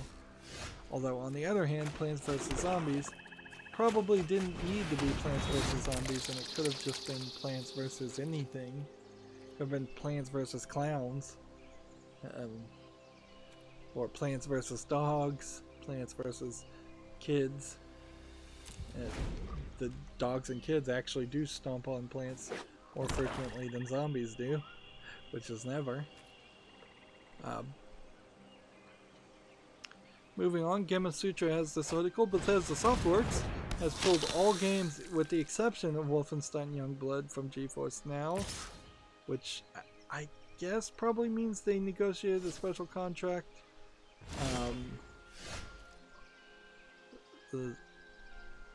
For Youngbloods and nothing else. So this news comes only a day after GeForce Now toted 100 million registered users on its platforms. I think what you're seeing here, and maybe this is fairly unknown, is that it's not like GeForce or NVIDIA, which is owned by, I think, Intel now. It's not like they have the best working relationship ever with game developers. Like, even if they did have a really, really good relationship with them, which I don't think that it's that good, I don't think video game publishers and developers are going to be interested in yet another Steam-like service or streaming service that they don't control. If there's one thing that's fairly obvious at this point, it's that video game publishing companies and video game developers love to be in control. They're all control freaks, and somewhat rightfully so. If you don't control your destiny, then you're potentially just investing your time to promote somebody else's product, and failing to develop your own. Not that Bethesda Softworks has a great competitor to something like GeForce Now, and Bethesda frankly would do better to try to gain the end user's favor and not irritate the end user by pulling their games off of a service that people might actually want to use. It almost feels like at this point that Google Stadia is paying people to pull their games off of GeForce Now, which would be tortious interference and probably illegal. And just a monopolistic action in the first place. I would believe the Epic Store is doing that a little bit more than I would believe. Would I have enough here if I do this? I think I would. It'd be more believable that the Epic Store has something like that, is doing something like that, but there really is no competition between the Epic Store and GeForce Now. So until we get any more bits of information, it really just feels like NVIDIA negotiated really bad terms, and people don't want to continue that contract or continue that deal as far as GeForce Now, which this is definitely not good news as a streaming competitor to Xbox's streaming service, which is clearly going to be the winner, but I'm not sure. There is also some confusion there between how many of the games that are streaming directly to your PC from a Xbox server, how many of those games actually have that support compared to the other Xbox game services where you download a Windows version or an Xbox version of a game and play it locally. At the end of the day, I don't think too many people care. The streaming concept doesn't really work after about 2 hours of playing a game, because if you're committed to play a game for 2 hours, you probably want it fully installed and want to play it all the way through. So I wouldn't be surprised if they eventually just establish a hybrid system where you click a game, it immediately starts playing because it's running off a Microsoft Azure server, emulating a high-level Xbox console, and then in the background it is also secretly downloading the full version of that game to your console, and after about 2 hours then that won't be such a major hit on your bandwidth that you would care or be concerned, and that stops the problem of having to install updates and taking forever to actually be able to play a game that's new. Moving on, Gamatsu has an article, Survive the Disc game. Disc Room has been announced for consoles and PCs, which I guess this is probably a frustration. No, I guess not. It's not a platformer. It's more of a Smash TV game with kind of bullet hell dodging. I guess that puts a slight twist on it compared to Smash TV or Binding of Isaac, where you're just dodging, but I think that would get fairly frustrating, and this is from Digital Devolver, so it's probably a very short nothing game, if I was to guess.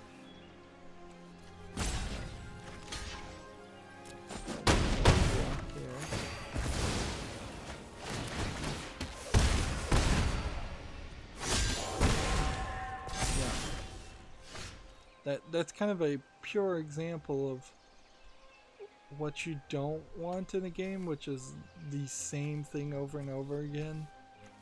That they would be much better if there was some rooms that had discs, but most rooms had enemies that you could shoot and actually defeat. Might be able to pull this off, because this flying one will be hard for him to counter.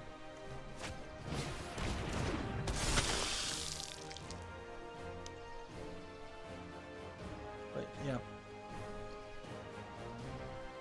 even in that game that came out and a sequel that was basically a complete rip-off of the Cube movies, which most of the rooms in Cube did have traps in them.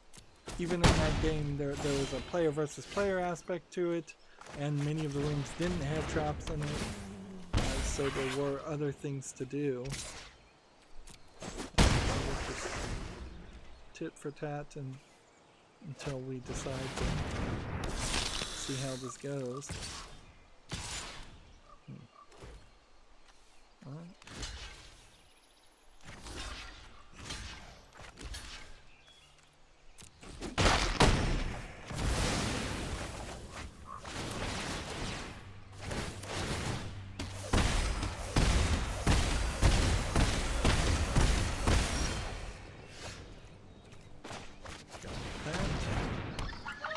We can use that to our advantage going forward.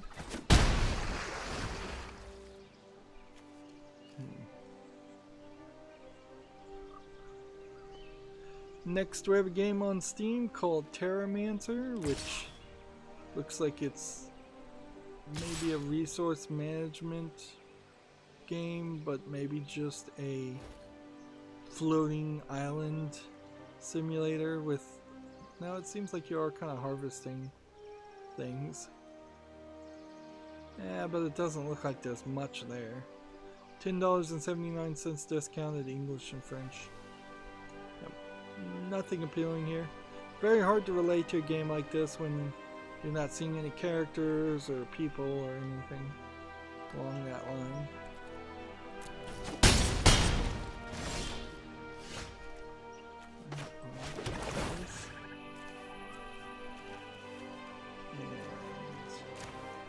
Take that.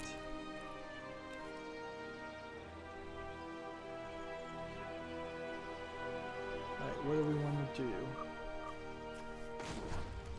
We're going to tap this guy. We're going to go ahead and do these two.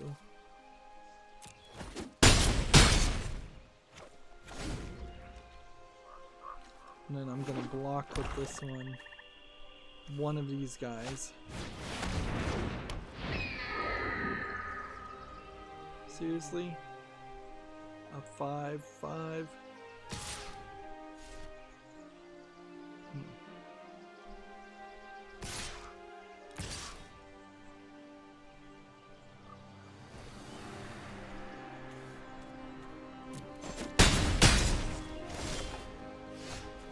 Okay.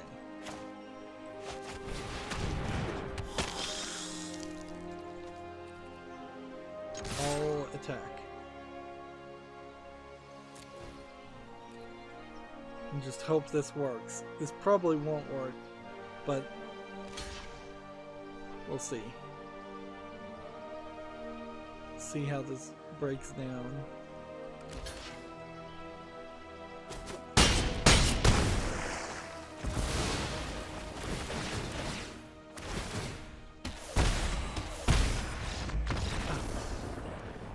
His activated before mine did. Why did that happen? What is the order in which that should resolve? Well, that was crazy. I feel like I deserved more consideration and the card shouldn't have worked that way, but whatever. That's Magic in a nutshell. Is half the time the rules don't make as much sense as possible. And I really would like some kind of button, some kind of log to go back and say, why did it play that way? Why did his Vindictive Vampires resolve before mine did? Is that because I was the attacker? And it was so it resolves based on turn, or what? I have no idea. Moving on, we have a game on Steam called Project Aether First Contact, which looks like a bullet hell shoot 'em up. And it looks pretty good for a bullet hell shoot 'em up. Just not my style of game. $11.04 discounted English full audio. Looks like there might be something here to interest people.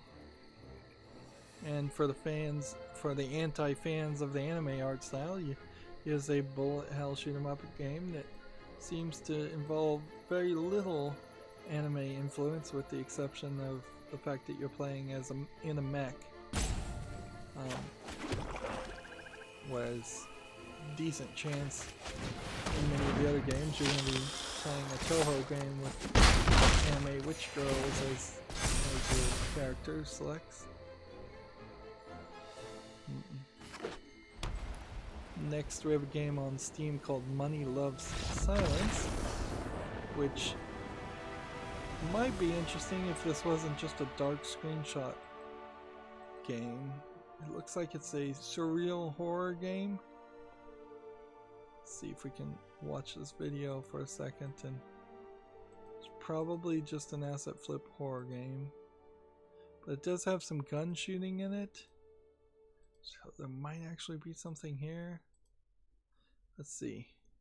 Chapter 1 coming soon, early access. $6.99 English and Russian, which is a little suspect. I'll give it a chance. Probably doesn't deserve a chance, but we'll put it on the follow list and see if it can get to a finalized product, and if in getting to a finalized product it is actually good.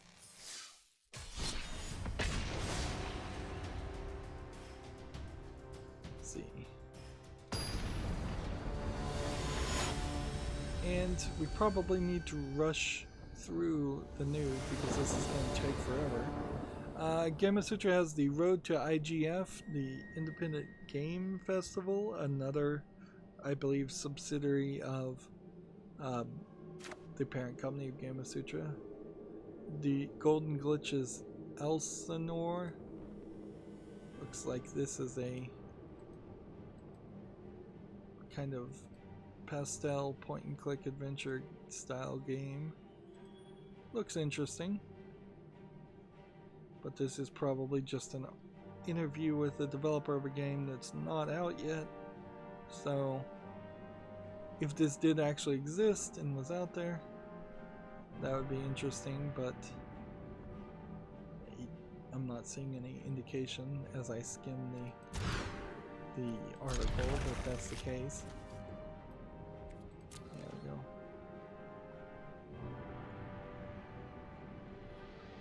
So yeah, if this game gets finished, Road to Elsinore, Golden Glitch Elsinore, sounds like it might be interesting.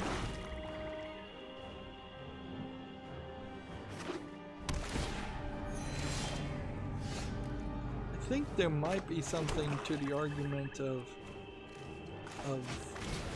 magic speeding up, reducing the cost of everything by 1, and I would imagine the easiest way to do that would be to start each game with 1 land. Like, because you do have this scenario that happens like fairly often where the first move is I play a land, I end my turn. Best case scenario. And then it's second turn plays are more reasonable. I see people actually doing something on the second turn of any real merit. And with the exception of the Cauldron familiar, I've not really seen a lot of useful 1-mana cards.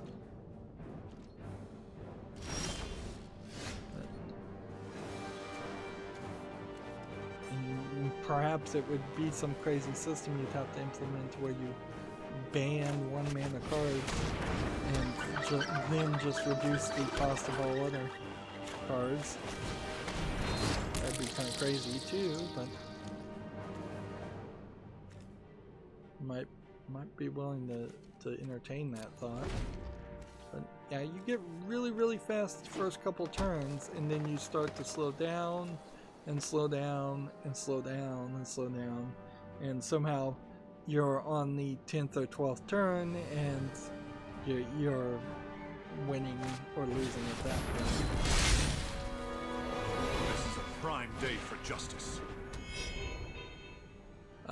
TechRaptor has an article here. Boston's mayor asks Sony to change plans and come back to PAX East. Share my light. This is kind of kind of the exact opposite of what the mayor probably should be saying. He says fears over the coronavirus spread are misguided. I suppose there also could be a better way to make that same statement. You could say, for instance, that you've implemented a major anti-infection, anti-germ spread campaign, that you've installed or implemented some kind of like hand washing stations all throughout the convention center. You've got everybody tested for having a high temperature, and everybody getting handed out masks. There's a lot of things that the Asian countries are kind of familiar with that they do to still have events while being cautious of spreading germs.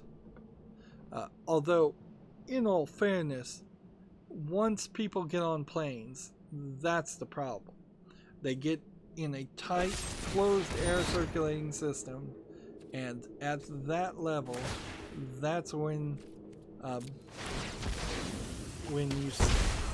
they start to get infected and start getting to the symptoms of being sick, even if they aren't actually sick in many cases.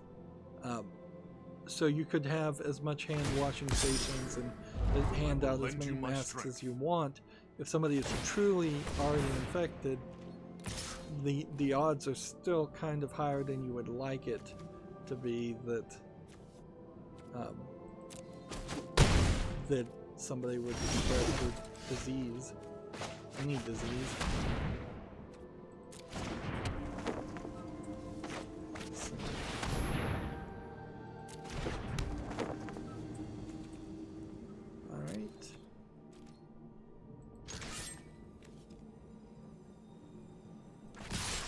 All of that, with the exception of this, which we'll hit here.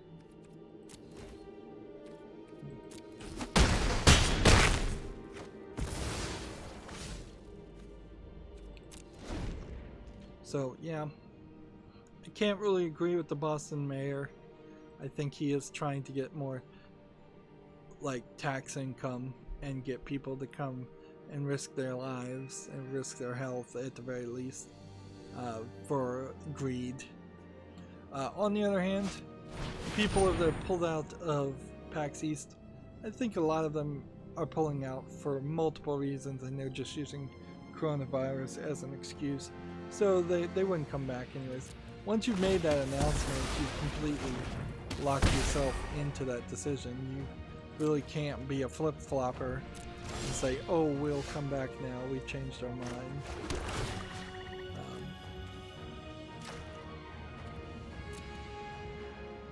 Let's see, next we have a game on Steam here called Witch College 2, or Witch Collage 2. It looks like it's a kind of low effort animated visual novel romance thing. It seems to tease like there's some nudity or sexual content in it, but it's not really tagged with any of that. It's being tagged as anime when it really seems more like it was animated by a Westerner. $3.49 is way too cheap, and apparently this is a really short experience anyways. English only, no full audio acting. So yeah. I really cannot agree with the idea that there should be a introductory level of visual novels. The introductory level of visual novels is probably Skyrim, if anything, or The Witcher 3. There's plenty of games with a lot of documents that you can pick up and read if you want to read and get backstories. And once you're past the point of just wanting to read and you actually just want a choose-your-own-adventure story that's different from, say, playing like a Fallout game where you're basically choosing your own adventure story also, then you should just jump to the best of the best visual novels you can find. Things like Steins Gate and Clannad. and by the time you've played Steins Gate and Clannad, you've probably satisfied that urge, or you're deep into the idea, and then you start covering some of the lesser visual novels that might be out there.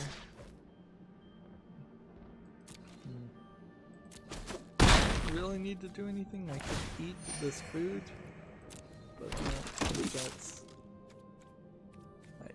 So here, what's what we want to do? Just tap that guy. It's my turn. Put that on the field and attack. He's got nothing he can do about it. End the turn. Next we have a game on Steam called Obscurity, which seems like it's a misspelling of the word obscurity. Looks like it's a dungeon crawler with a hack and slash bounce back ability. So it's kind of a unique art style, but there's a lot of darkness and a lot of purple here that kind of is a little bit off-putting. It's a little bit one note in its color palette. It's $5.04 discounted, and it's English and Russian. So at the risk of putting another terrible low-effort Russian game on the follow list, I'll put it on the follow list because I don't really see any indicating that that's what it is. It might just be a really short game and simplistic game. That's also a possibility.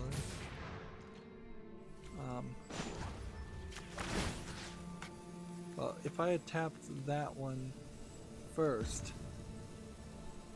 that might have been better. But whatever. We've got this. We've got this.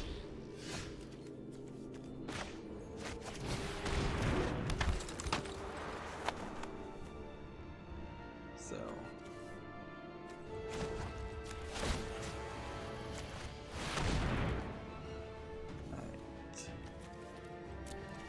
Attack with this one and this one, and we'll see what they want to do. They want to just concede. Alright, that works too.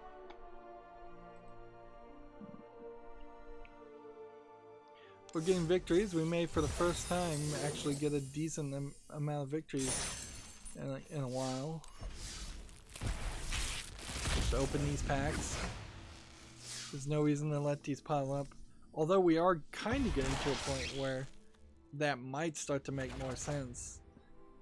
But it doesn't really, because when you come over here and they give you a random mythic card like that, if you had, say, 10 or 20 Theros packs just sitting to be opened because you already had all the Theros cards, or maybe you had all the Theros cards you wanted, you might get a Theros card when opening this, whereas you might get added value to opening an older set mythic card. That way you don't have to open packs, and you won't probably be able to draft the older sets anyways. So yeah, you definitely want to open packs as quickly as possible. Unless you're a streamer and you're building up a whole bunch, but even then you probably should open them fairly quickly. Moving on, Gamasutra has an article. The Pokemon-inspired MMO Tim has passed 500,000 copies sold, so it's a huge success. My only real problem with it is that it's an MMO. Otherwise, I would probably be a lot more hype on it and a lot more interested in it. My fingers are crossed that they come out with a single player element to it. Doesn't have to be particularly great, just tell the standard I want to be the very best story that every Pokemon story tells. Have a bunch of gym leaders. You can write a minimal amount of dialogue. Frankly, you could potentially crowdsource the writing and just have each online person build their own gym leader and their own dialogue and enter it into a contest, and then take that crowdsourced element and add it to I guess getting rid of the spinning wheel is the best deal here.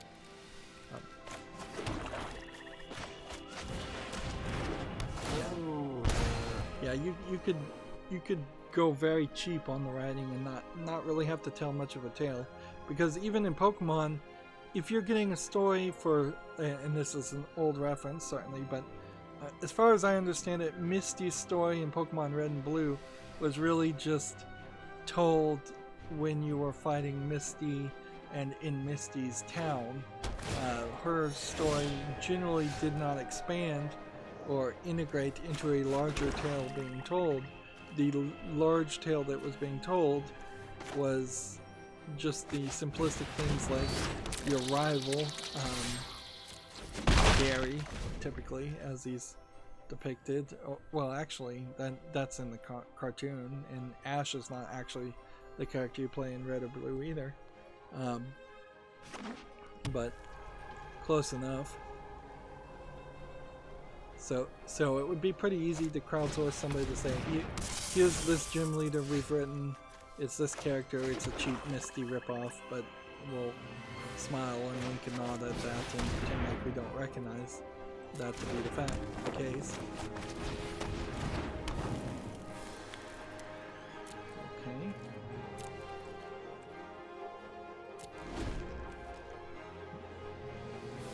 Moving on, big news here, the Xbox Series X, or the Xbox X as it still should be referred to, reveals 12 teraflops. A flop is a floating point logical operation per second.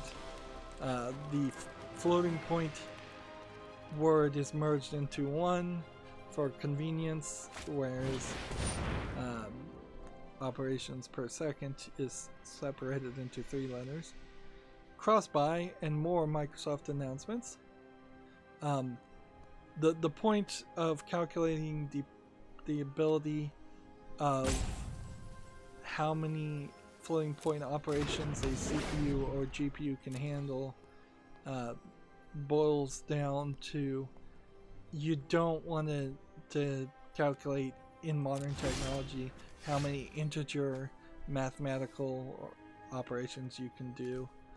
So one assumes that the Xbox Series X is a 64-bit operating system, so 64-bit length floating point number doing some kind of mathematical operation or some kind of operation in general to that 64-bit number, whether it's adding it to another number or something, or subtracting it, or just moving it from one to the other.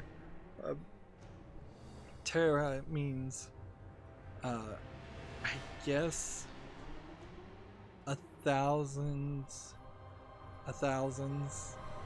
which would be like mega, and then 1,000 megabytes or megaflops would be a gigaflop. So 1,000 gigaflops, which sounds like a lot, certainly, and it probably is a lot, but how much of that gets actually used and implemented in the development of games is always up in the air. Hey, we have somebody on the chat. I haven't been paying attention. Let's see. We have Avaro on the chat saying you can build a collection with drafting. Then you may want to save packs. This will allow you to abuse 5th card protection.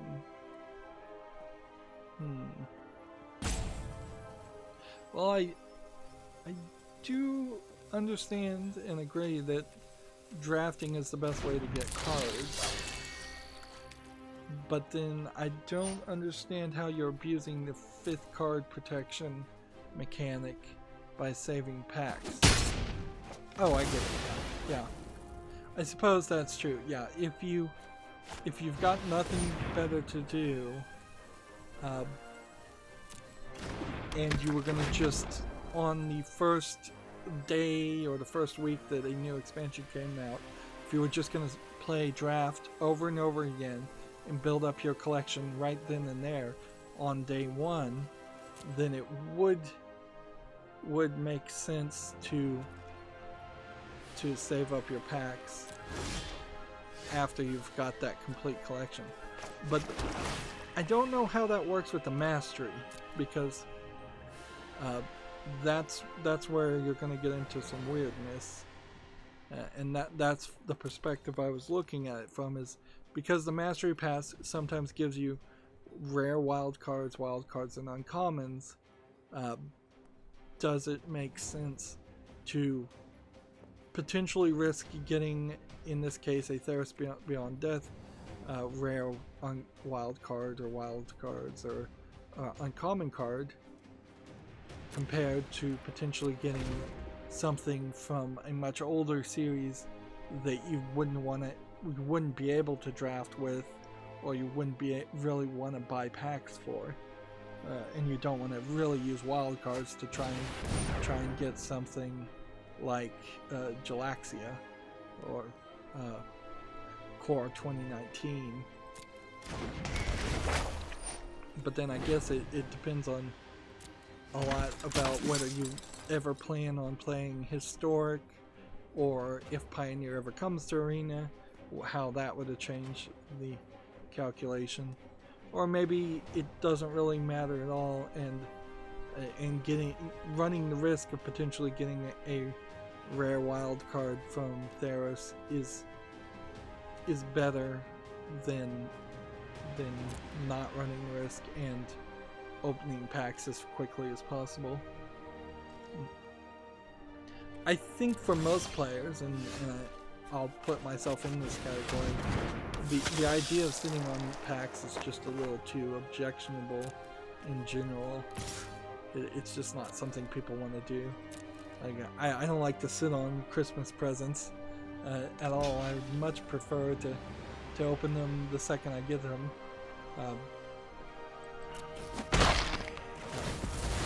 As I imagine most people are, but there are a few people that like open one present a day and for a week or longer, which that sounds just cuckoo bananas to me. Anyways, back to the Xbox Series X. Let's see. They're unveiling it during E3. Well, they unveiled it last E3. Let's see. Xbox Series X, quote here, is our most powerful console ever, powered by our custom designed processors, leveraging AMD's latest Zen 2 and RDNA 2 architectures, which I thought the Zen 2 circuit chips were, I thought those were server circuit architectures, but whatever. I mean, there isn't a big difference. Delivering 4 times the processing power as an Xbox One and enabling developers to leverage 12 teraflops of GPU, graphic processing unit performance. So they're talking more about the graphics processing than the CPU, which is probably the right move, because the CPUs don't really need to be that more improved. Although 4 times the processing power does sound good compared to the Xbox One. There's a couple different ways you could calculate 4 times the processing power. One would be, why can this one not block?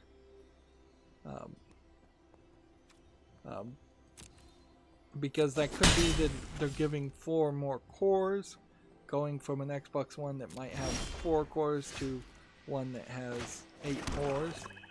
It could also be a case of them increasing the base core speed 4 times, which seems unrealistic, frankly. It's much believable that the Xbox Series X has 4 cores more. So if the Xbox One had 6 cores, it would have 10 cores now.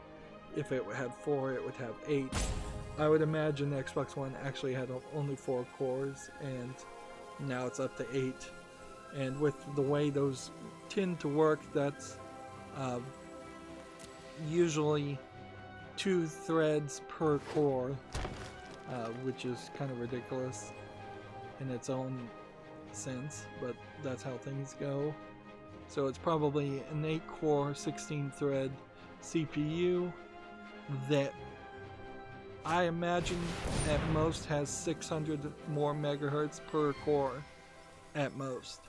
Because while there has been a decent jump between CPUs that used to only be able to do 2.2 gigahertz in total, and we're staying at about 800 megahertz per core, there's been some decent jumps where you can get a core up to maybe even 1200 megahertz, but it's not been that much of an improvement.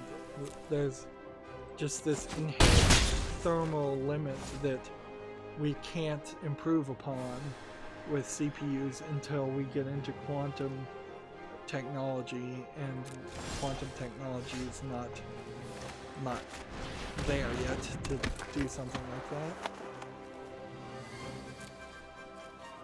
I'm just gonna attack with this one this turn, and that way I can sacrifice this one as a blocker like I should be doing. As far as graphics processing, however they calculate it, any improvement is always very much appreciated. And so they're saying the 12 teraflops of graphics processing is twice that of the Xbox One X and more than 8 times the original Xbox One. It also doesn't seem like they're mentioning real-time ray tracing or anything like that. And even though these next generation of consoles may be extremely expensive for many different reasons, they still aren't really going to hold a candle to what you could build with a PC. Now, in all fairness, if you were going to build a PC, you're probably going to spend 3 or 4 times as much money, but I would almost argue that a PC is the best option for you if you're going to play Microsoft games anyways, because there's very quickly approaching a 0% percentage of games that are getting released on the Xbox platform that aren't also Windows crossplay compatible.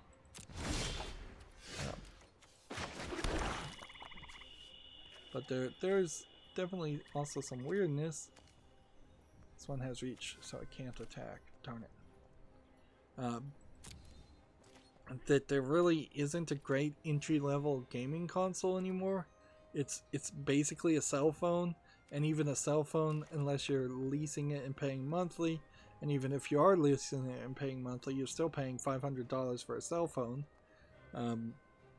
So you've got this portable computer that a lot of people wouldn't have bought computers in the old days for $500, and a console that's probably going to cost you $500 unless you get a Switch, which will cost you $250 plus a bunch of games, which will get you up to $500 after a year or two. But you kind of have to ignore the games part of that argument. You actually, in the long run, I still think save the most amount of money by buying a PC or building a PC. If you get a $2,000 or $3,000 PC, even a $4,000 PC, like a very, very high-end water-cooled $4,000 PC, in the long run you may still save money buying on games if you're just doing a very good job during Steam sales and you're buying a lot of games. That is a big if, though, as far as if you're buying a lot of games. Let's see. So we gotta pass this. We gotta choose this as the block, and then as that blocks, we sacrifice this.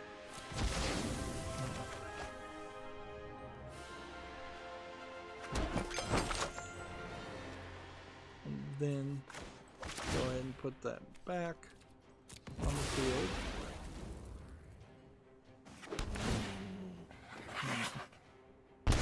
This is a kind of card that should be rewritten. It's too complicated in its current format.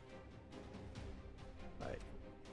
I'm gonna go ahead and attack with everything just to see if he decides to let everything through. And then I'm gonna play this.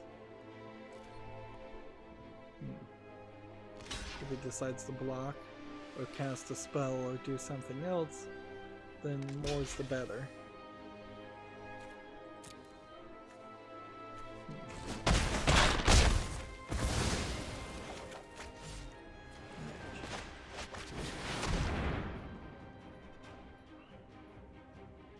So now he's got to sacrifice all 3 of those, and I have to sacrifice this, and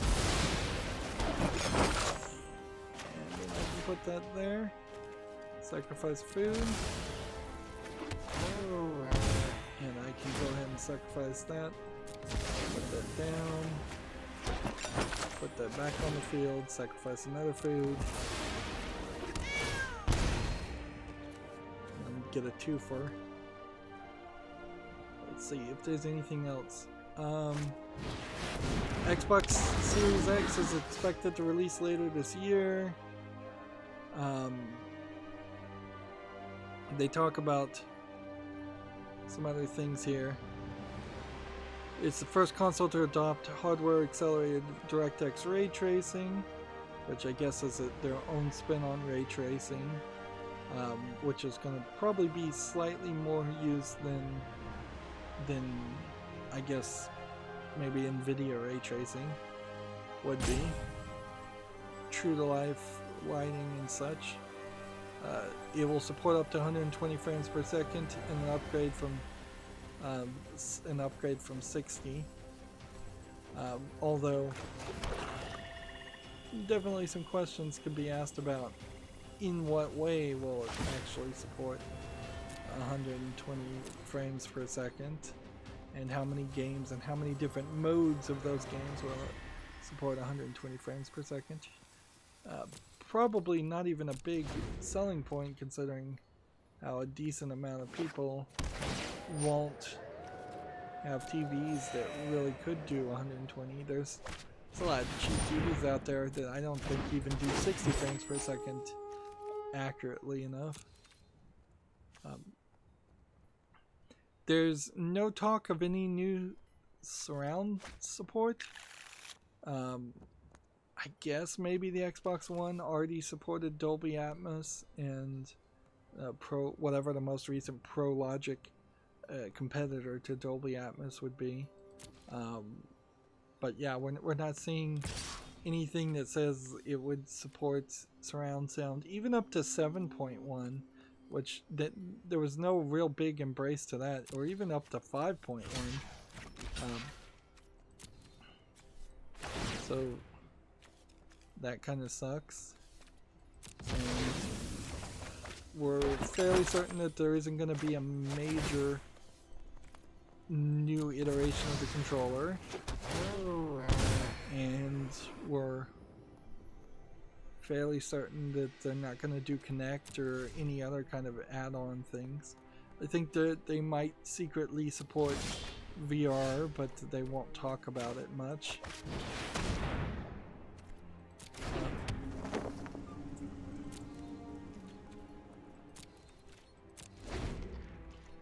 Pretty much won the game here, because I can just constantly block this guy, and he can hit me with this, and it would take him 10 turns to win. Unless he can play something else. Yeah, that will significantly speed up the times that he can win. So yeah, a little bit of a trickle more than anything is for talking about the specs of the Xbox next platform. Yeah, we block this, click block, sacrifice this. Do one here, sacrifice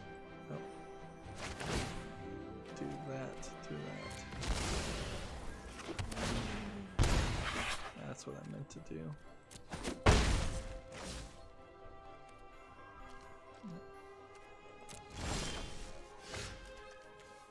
Now we've got a flying one, which I don't think any of these guys have reach, which is great.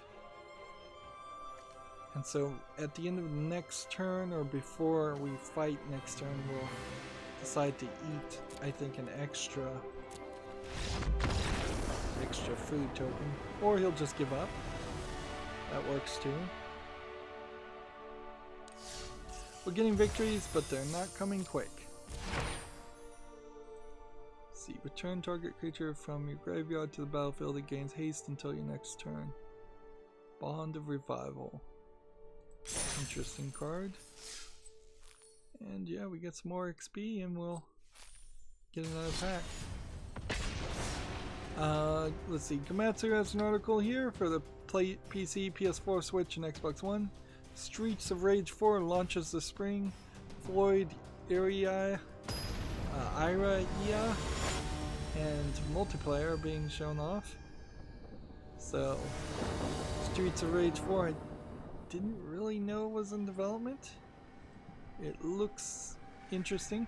It's kind of hard to go back to the game we follow listed earlier.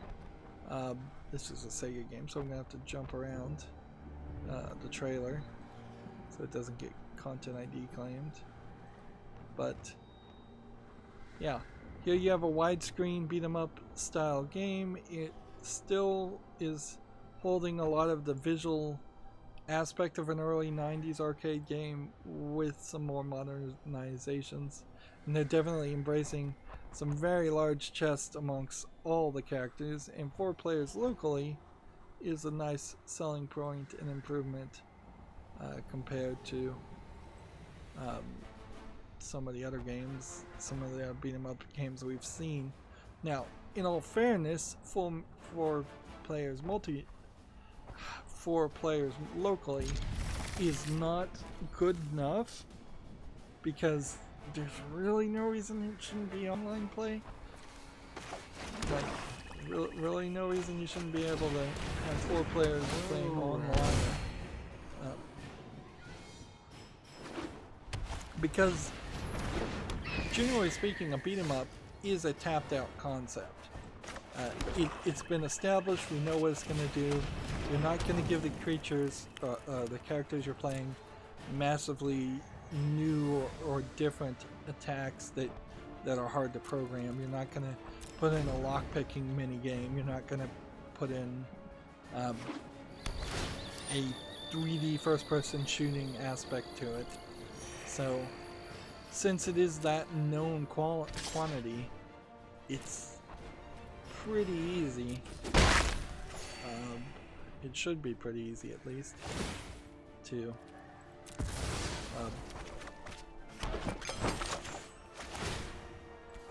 have it work online.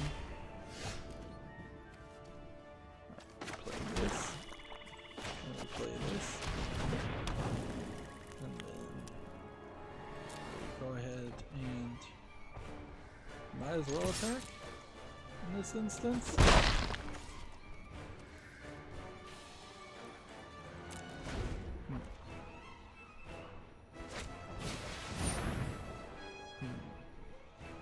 Game of Sutra has the same article here. Microsoft confirms the Xbox Series X will pack 12 teraflops GPU, shares more tech specs.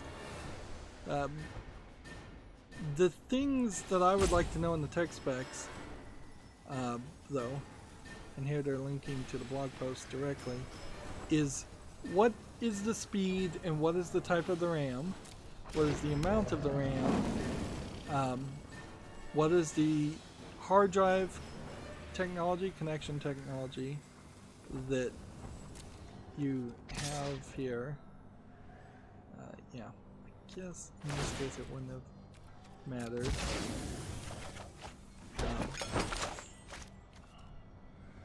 Am I sure? Yes. Why is it asking me am I sure?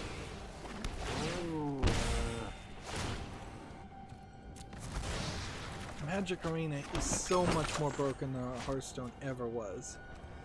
It just triggers these "are you sure" questions around nothing. Like, no, it doesn't. I should have hit that one, actually. That was dumb. Why didn't it ask me, am I sure there? Oh. Yeah, I'd want to know about their hardware, their hard drive.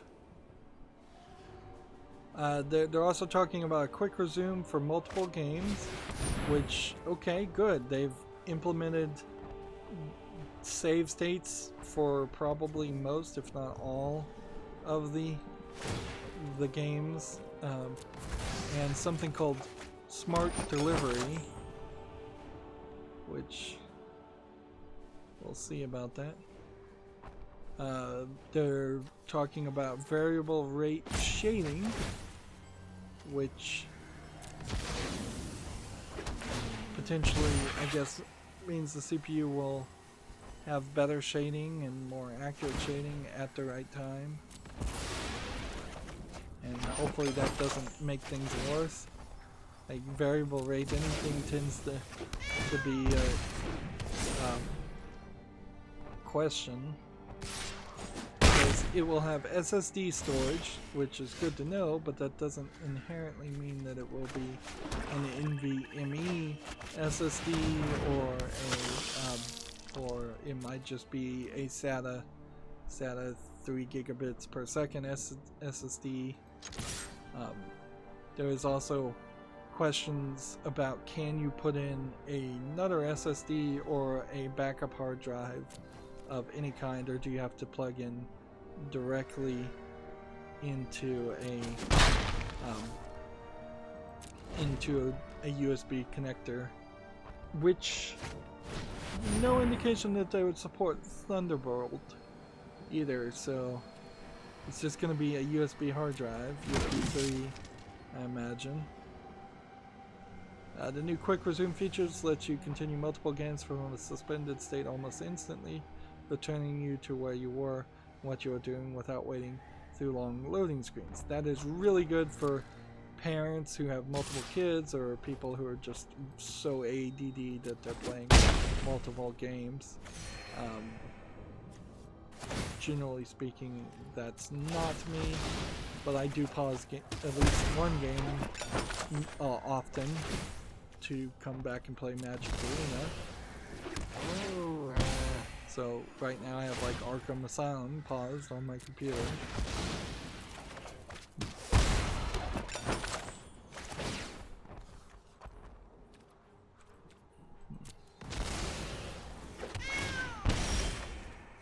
There we go.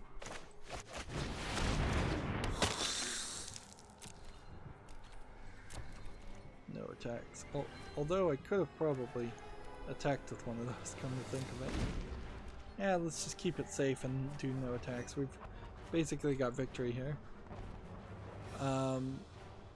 Dynamic latency input. So they're speeding up the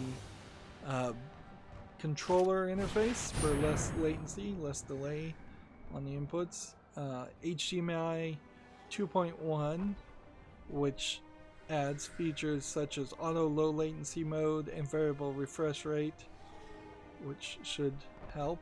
And right under that they talk about 120 frames per second. If the developers want to. They talk about 4 generations of games, so they're planning on backward compatibility for basically all Xbox games that have ever existed. The Xbox original games, Xbox 360 games, Xbox Series, Xbox One games, and of course their own new servers. Let's do this.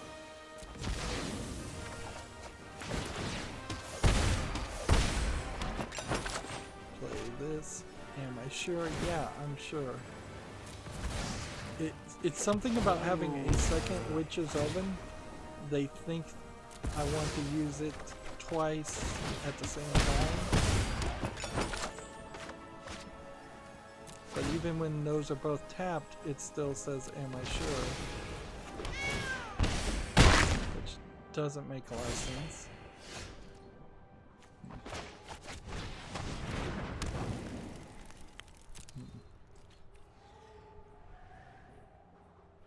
Still just do no attacks. And we can just continue to speed this process out. Smart delivery. This technology empowers you to buy a game once and know that wherever you're playing it, on whether you're playing it on Xbox One, Series X, you're getting the right version on whatever Xbox you're playing. We're making a commitment to use smart delivery on all of our exclusive Xbox Game Studio titles, including Halo Infinite. So basically, smart delivery is a shortened way of saying you get forward upgrade compatibility if you buy Halo Infinite going forward on Xbox One. You're also getting a copy for the Xbox Series X.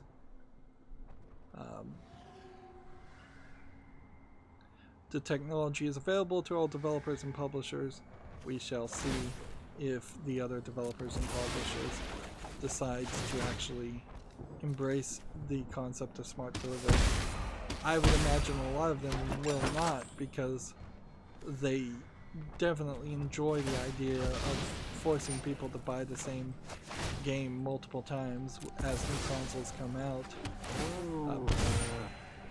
And there is certainly something to be said about PC gamers not going through that frustration as often.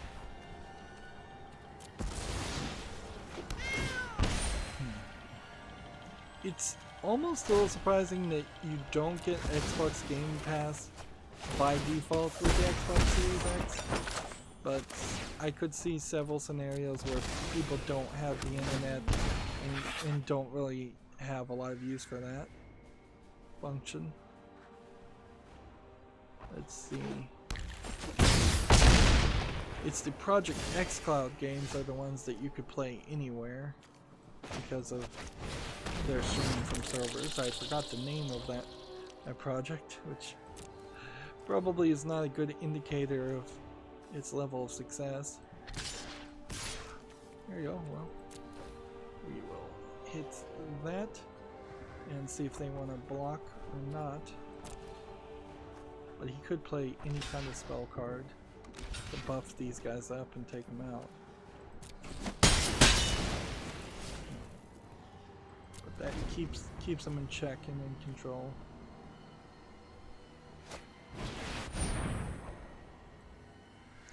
Let's see.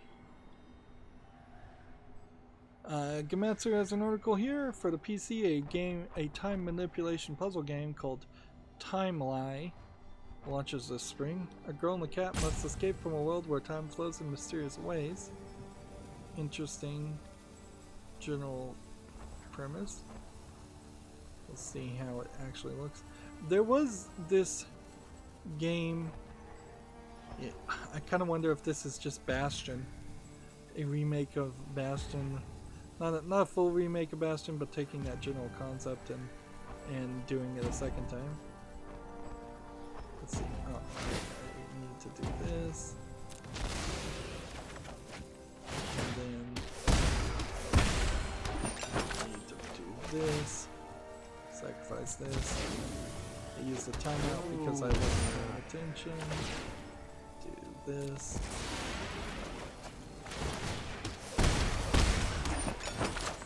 Do this. Sacrifice this.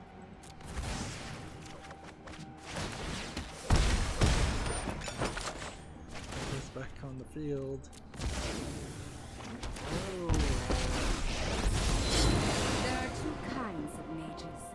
Those who lose and me.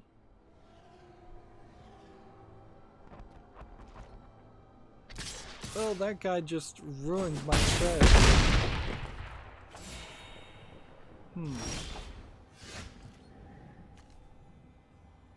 Except for one problem. The problem with this preventing all non-combat damage that would be dealt to you or any other permanents you control falls apart when I can just do this and this, and actually don't even have to do that. We'll just do that and that.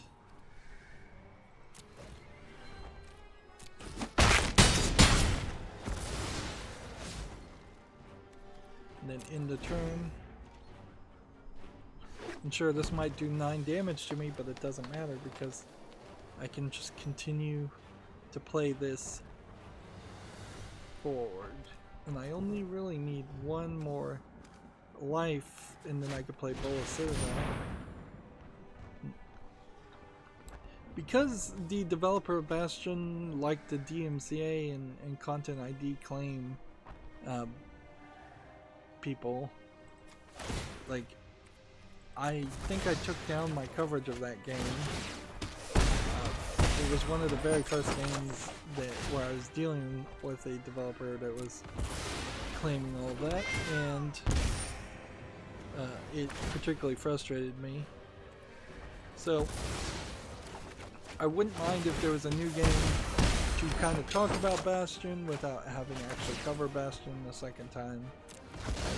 It's not like the developer Bastion really did anything great with his indie success either, in all fairness.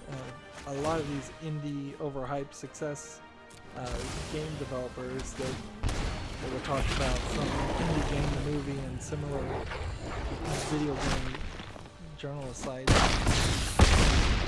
they kind of failed to do anything with their success.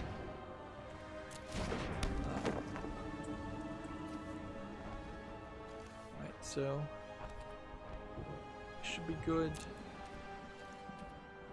Just do no attacks in turn. Now this is a ground-based one, so I can actually start to block this guy. Let's see.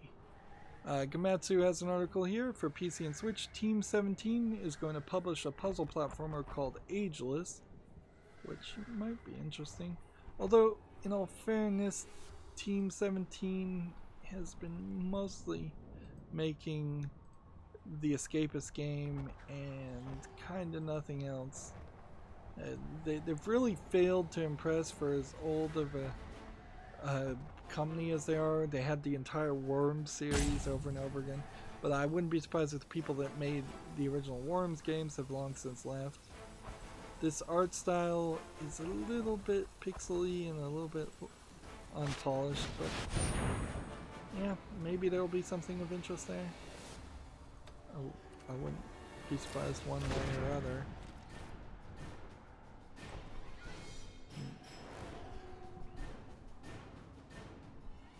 Let's see.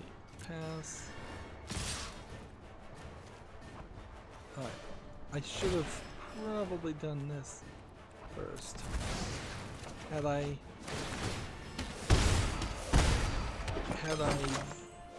sacrificed it and then put it on the field, it might have been in an attack position instead of being tapped, and then I could have defended with this. And instead, now I'm kind of risking the chance that I will not have quite enough health to survive this onslaught.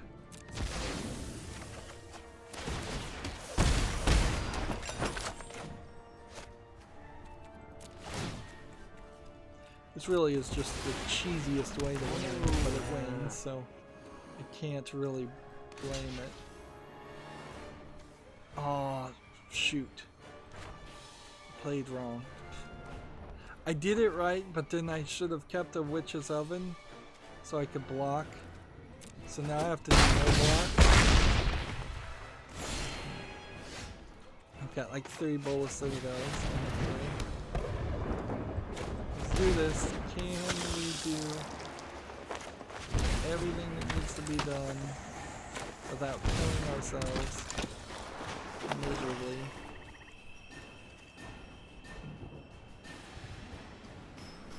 Let's see.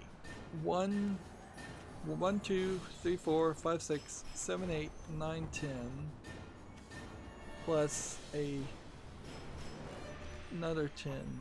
Doesn't seem like enough. If I was to do this, let's just go ahead and end the turn where it is here. We'll see what happens in the next turn. If he plays some kind of board clear strategy, that would be the big problem. So we'll let him play. Gamatsu has an article here. Kojima Productions cancels its GDC 2020 presence due to coronavirus concerns. In all fairness, I don't think Kojima Productions has a lot to say anyways. They could certainly give some speeches to other game developers talking about what they did in Death Stranding. But now that the massive amount of hype from Death Stranding has died down and people have realized that it's really just another Kojima game, for better or worse, there's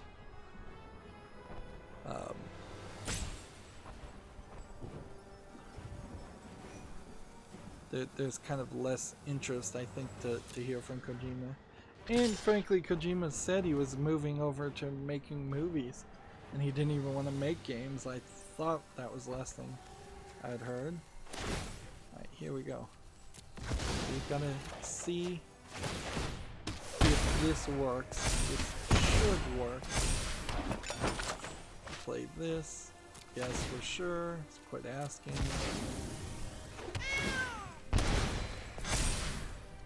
Do this again. Go around for a second time. At this point alone, I should win. But we'll see. We'll just overkill this, since he's not going to concede. When he probably should have conceded a couple turns ago. But yeah, if he wants to see it play out completely, it will play out completely. And then sacrifice, sacrifice, sacrifice, sacrifice, sacrifice, sacrifice, sacrifice. That, and that.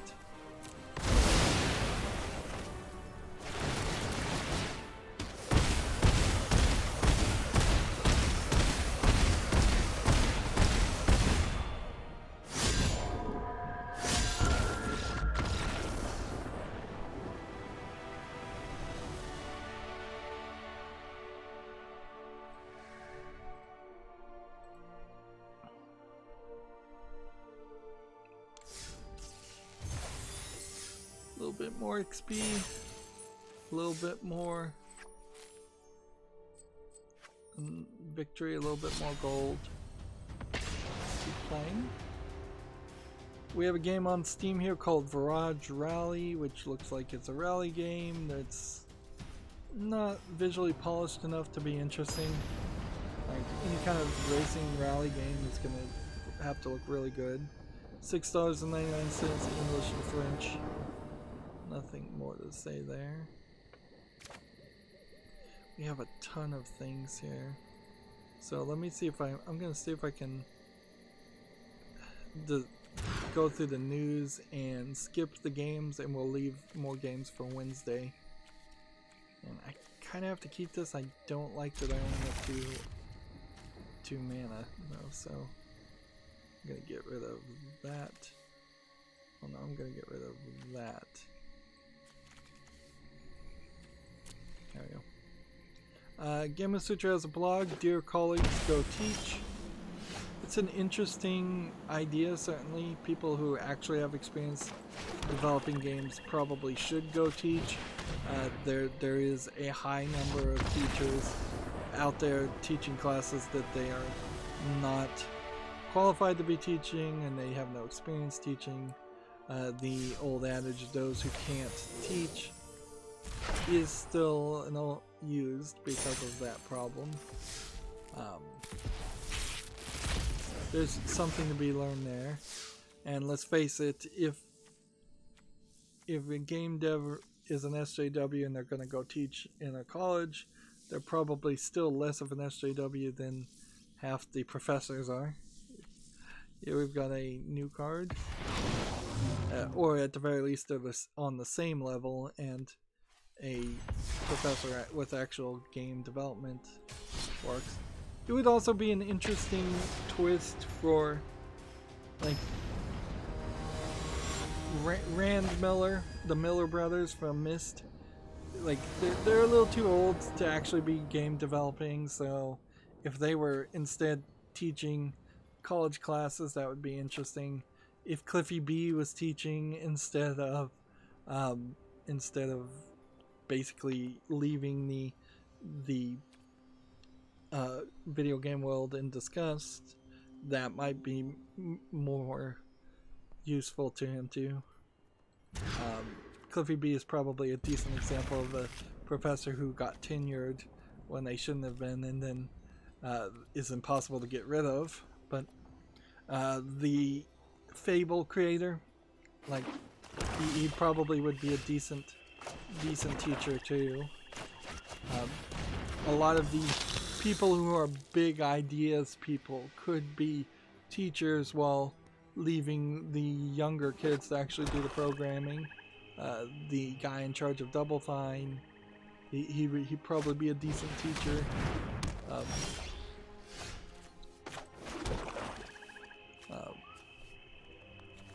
So there would be an interesting path there, and that does also address the fact that a lot of old game developers just get put out to pasture and don't really have a retirement plan or anything to do with their lives once they become too old and haven't stayed up with the most recent programming languages and middleware.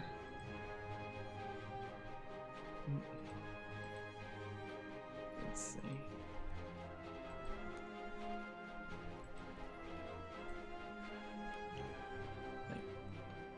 Do I want to play these? Not right now, so I'm just going to go ahead and pass. Play this. Play this. In return. Gamma Sutra has an interesting article. Red Candle Games, the company that had the game Devotion delisted, it was a Taiwanese company. China somehow has some authority over Taiwan, even though I think Taiwanese citizens want to be independent if they aren't independent now. But somehow the Chinese government withdrew Red Candle Games' license due to a single artist, it seems, sneaking something into one of their games that insulted the autocratic dictator presidency, and I think that's an appropriate description. So then Devotion was review bombed, and that was why Steam created the anti-review bomb policy, is because it was review bombed by state agencies almost certainly. So now Devotion and their previous horror game Detention, which was super popular, have been added to the Harvard Yinqing Library, an arm of Harvard University's library aimed at preserving and collecting East Asian art and historical artifacts. So does that mean it will ever come back for sale? I figured it might come back for sale under a different name, but it seems to me like it's getting put into a preservation state, and because of that there's an unlikeliness that it would ever be for sale. Although maybe it will be in a preservation state in which people can just go and download it and play it for free. It is, in a weird way, historically relevant.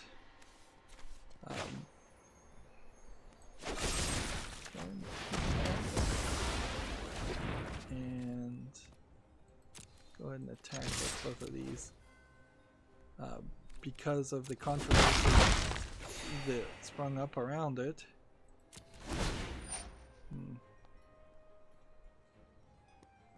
Let's see if we can get any bits of information from this.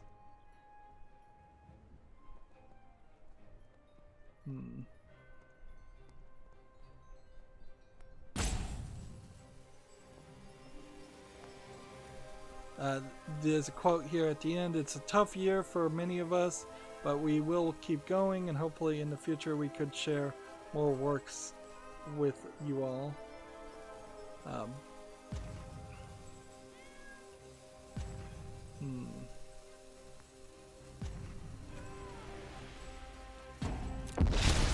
I guess I'm a little bit wrong here.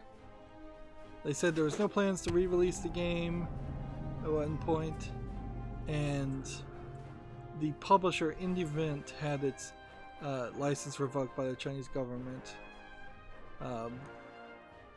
So the publisher must have been out of China, whereas the Taiwanese company, Red Candle Games, seemed to not be directly affected.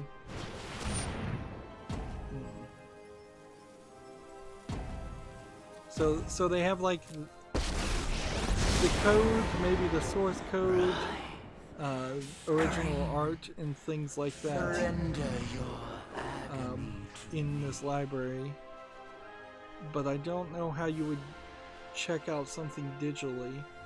And this Harvard library does seem to be the kind of almost Chinese branch of Harvard, which is kind of a weird thing to say, that there would be a Chinese branch of Harvard, but who knows? Alright, let's do this. Nope, can't tap target creature. So do I want to attack this guy? This guy's gonna suck one way or another. So let's just do no attacks and end the turn.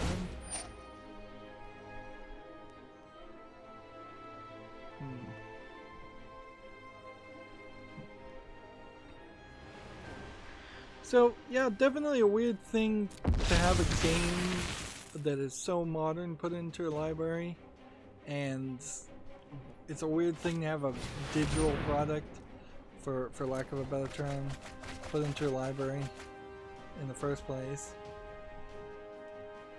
He's gonna try and mill me, get rid of cards, whereas Bowl of Citadel needs cards. If he does anything that makes me lose Bowl of Citadel, that'd be pretty bad. I'll return where you slumber. Open Critic has an article here. Cyberpunk 2077 is confirmed for the Xbox Series X and will be free if you bought it on Xbox One. Which, okay, that means you can feel rest assured to buy it on the Xbox One and then buy the Xbox Series X later if you can't afford both the game and the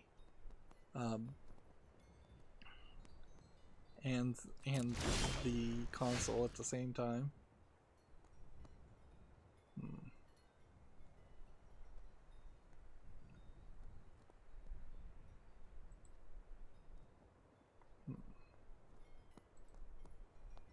Here we go. Let's go ahead and play this. Hit it. That's as far as we could go. Next attack.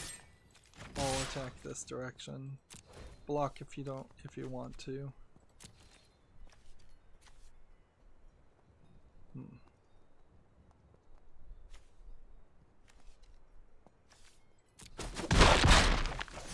So brave.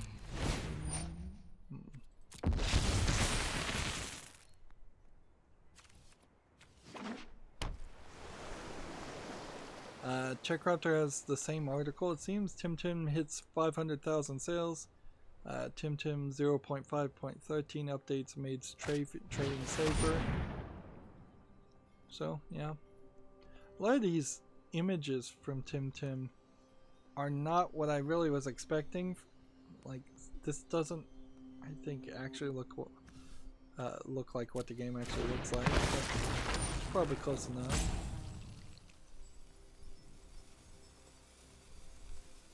Let's see. Let's go ahead and resolve. This guy is trying to rush me, which, let's see. I leave you with. Remember, your nightmares remain.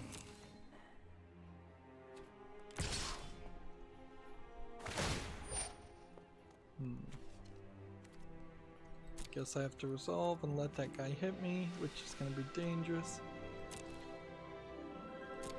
Can't really do anything. He's got flying. Now, I wasn't expecting that. But I think I can work my way through this pretty well. Here. And then here.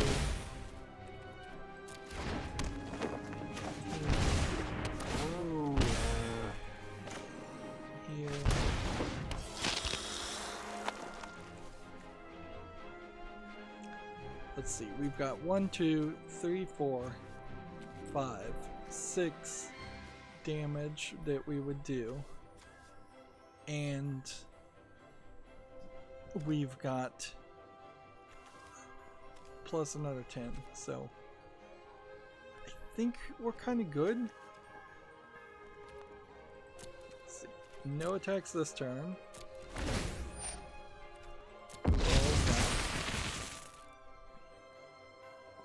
As long as we block this,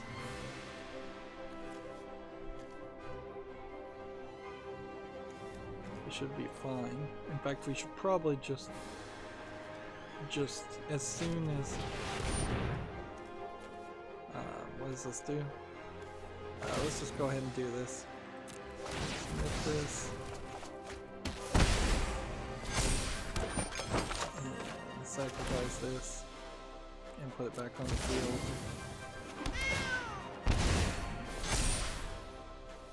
And do we have anything else we want to do? I don't think there's anything else we want to do.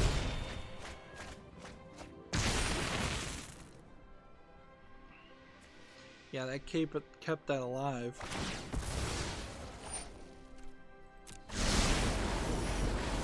So, how many cards do I have left? I have like 20 cards. Your nightmares remain. So, I think we got a victory here in this next turn.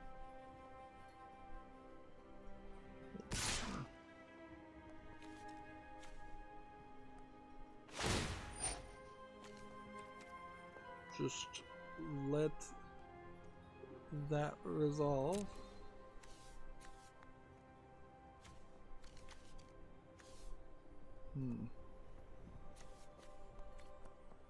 Why can I not block?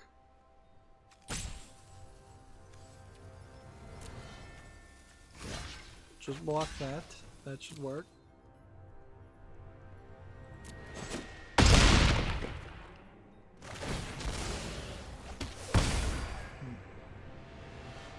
I did give him a significant amount of health. I might actually still need to pull off some more tricks here. Let's see how this works. Take this one, go, and go.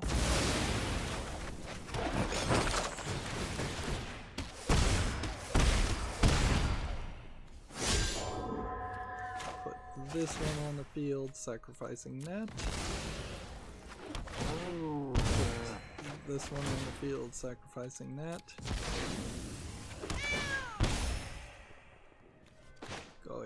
and safely play that. Play that. Play that. Next, all attack here.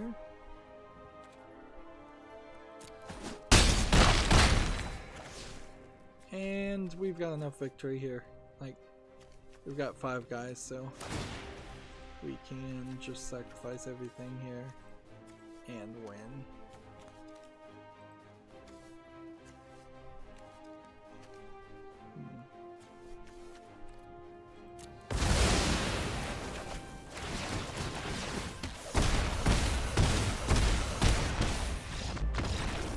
And honestly, if it hadn't won, I could have, I guess, played this back and then used this and played it a couple more times. Although that would have been the wrong order, come to think of it. And I'm trying to rush through the rest of the news, but it's certainly not moving fast here. TechRep has an article here. HTC Vive Cosmos expands with more choices for VR headsets. The Vive Cosmos Plays, the Vive Cosmos XR, the Vive Cosmos Elites, all brand new products that add a little more variety to the HTC VR package. Question is, what's the difference between any of these? I have no idea. Let's see. Apparently, the Vive Cosmos Play is the entry-level headset that doesn't include any external tracking sensors and keeps things pretty bare bones. The Vive Cosmos XR is a standalone device similar to the Oculus Go or Oculus Quest. It comes with pre-installed 2 external tracking faceplate. Wait, no, the Elite has that.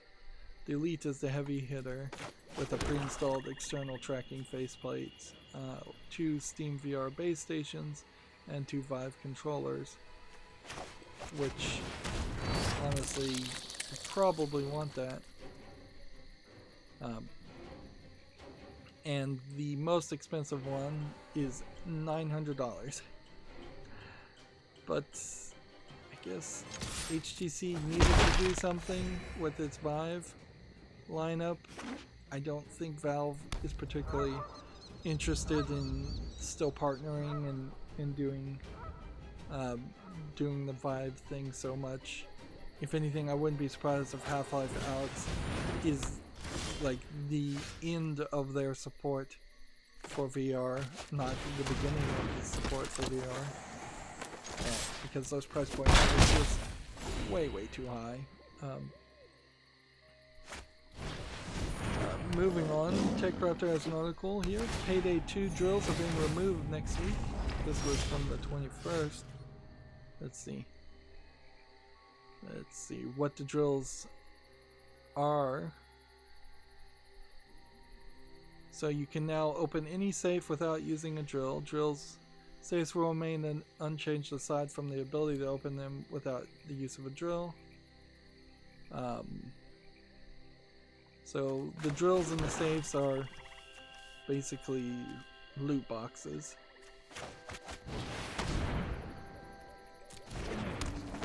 We can do this. I should probably hold this one in reserve. And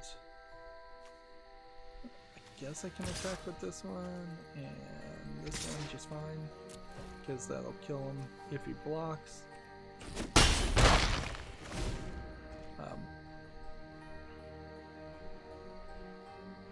So here's how it's going to work for the next week.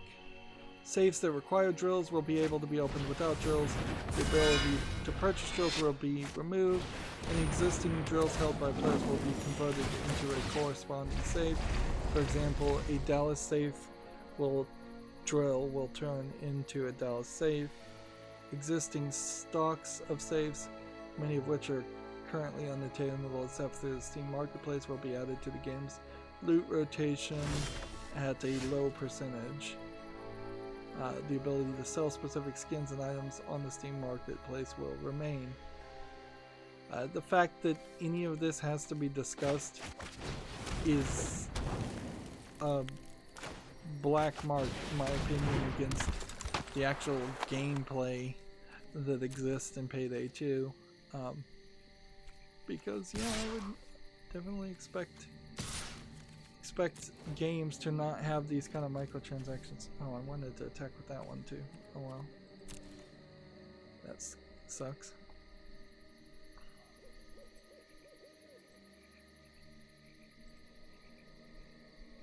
Let's see.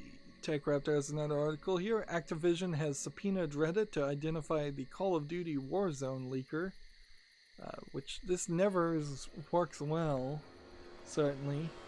And Reddit has been subpoenaed and somewhat successfully defended against subpoenas from companies several times, but it's just a bad look as far as Activision Blizzard, which already looks like a terrible company. So they should try harder to not alienate the video game audience who are foaming at the mouth is, I suppose, the right term as far as new information about new games, and a leak is probably not going to really hurt your game. I can't think of many instances at all where a leak has ever hurt a video game, because you can just always say, oh, if that looks bad to you, that's fine, those are test stand-in graphics. Like, video games are the things that needs the least amount of narrative control. They're kind of the opposite of, like, trying to put out a political message or something. People just want info. They don't even really care if it's too accurate. Oh man. I have been stupidly failing to use my ability, which could have been wearing this guy down quite a bit.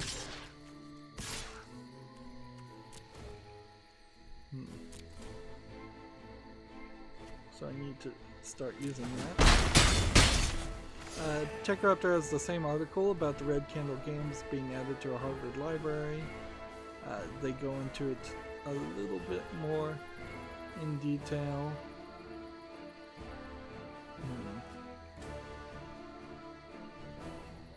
Let's see. It's a library that's a large research center. It has different Asian collections like Chinese, Japanese, Korean, and special collections like Chinese rare books.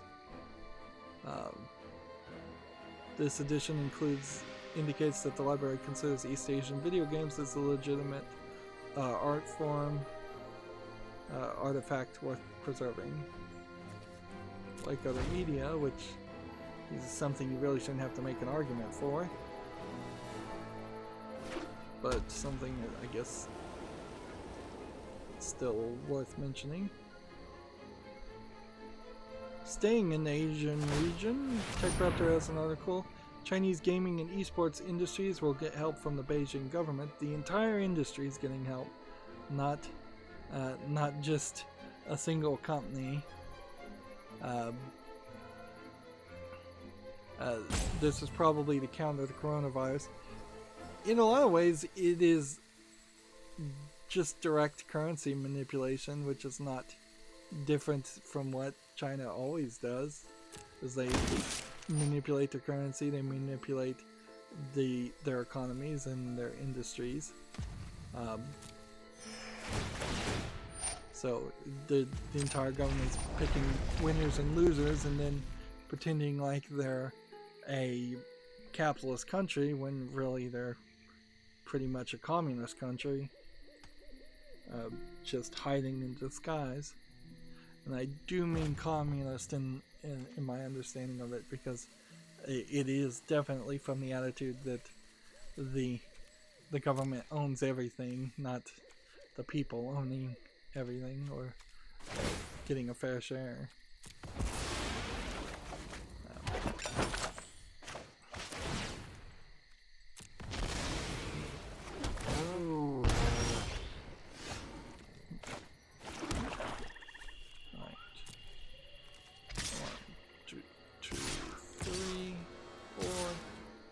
attack.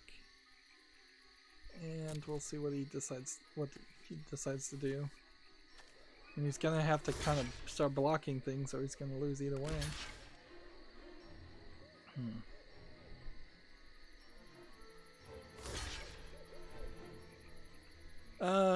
We'll cover this quickly. Gamatsu has some more details for Trails of Mana.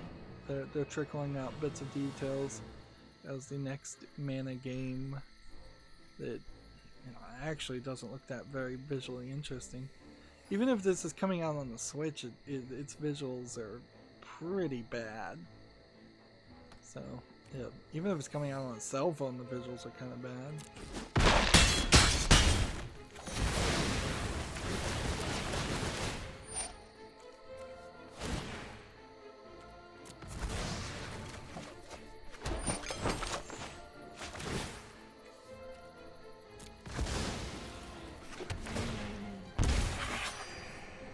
So this guy's gonna get all kinds of extra life to recover from, but it's not gonna help him as much as he would like to, thanks to my Blight Beetle.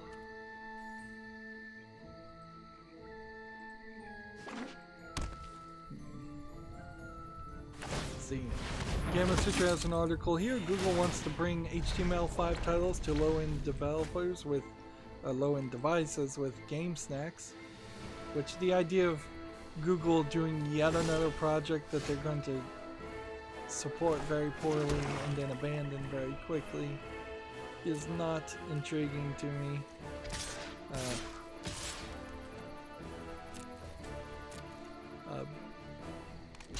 The idea of video games in HTML5 format is slightly interesting, yes, but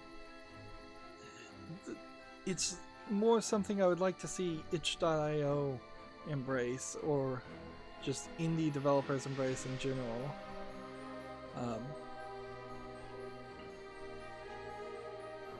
And I still wouldn't really make a decent argument that HTML5 is a good platform for gaming, because it is pretty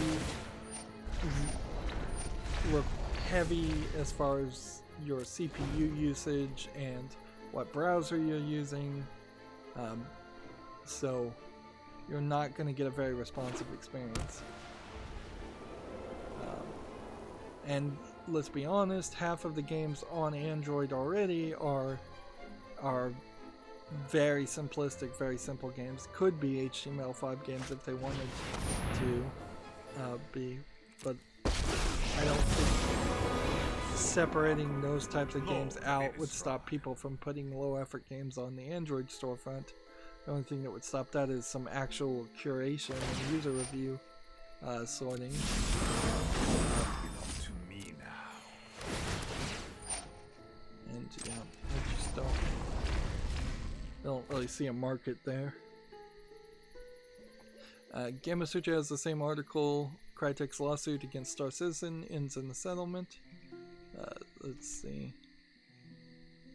I don't think know anything about what the settlement actually says. We already covered it. Crytek demanded that they use the Cry engine because of the original license agreement, saying that they couldn't use some other engine, which is an insane contractual obligation that was never going to stand up in court. And I think if I was to guess, and if there's any justice in the universe, my assumption here is that Crytek realized they weren't going to win this lawsuit, and they settled very quickly and quietly for no amount of money, just to not end up setting a precedent or looking stupid. Or more stupid, I suppose, than they already did. I'm failing to use this. Man, ever since I put in Witch's Oven, I really have to pay attention. And that is annoying.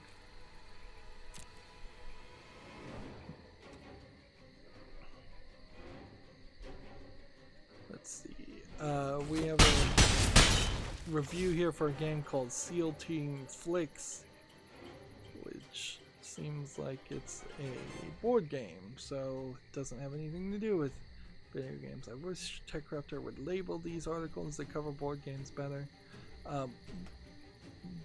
You know what? Board games don't really include technology in the first place, so TechRaptor should just honestly change their name. Like, they should have a spin-off site that is not board games. And that's another thing that's super annoying about mainstream video game media, is that you often have authors and journalists that get tired of writing about video games and decide that they just want to shift the focus of the website when they absolutely should not be able to do that. That's ridiculous. Oh, I can win right now. It's down to 1. Let's just do that, yeah. I'm not paying enough attention. This will be our last game for today. And we'll end on a pretty high victory streak, I think, too.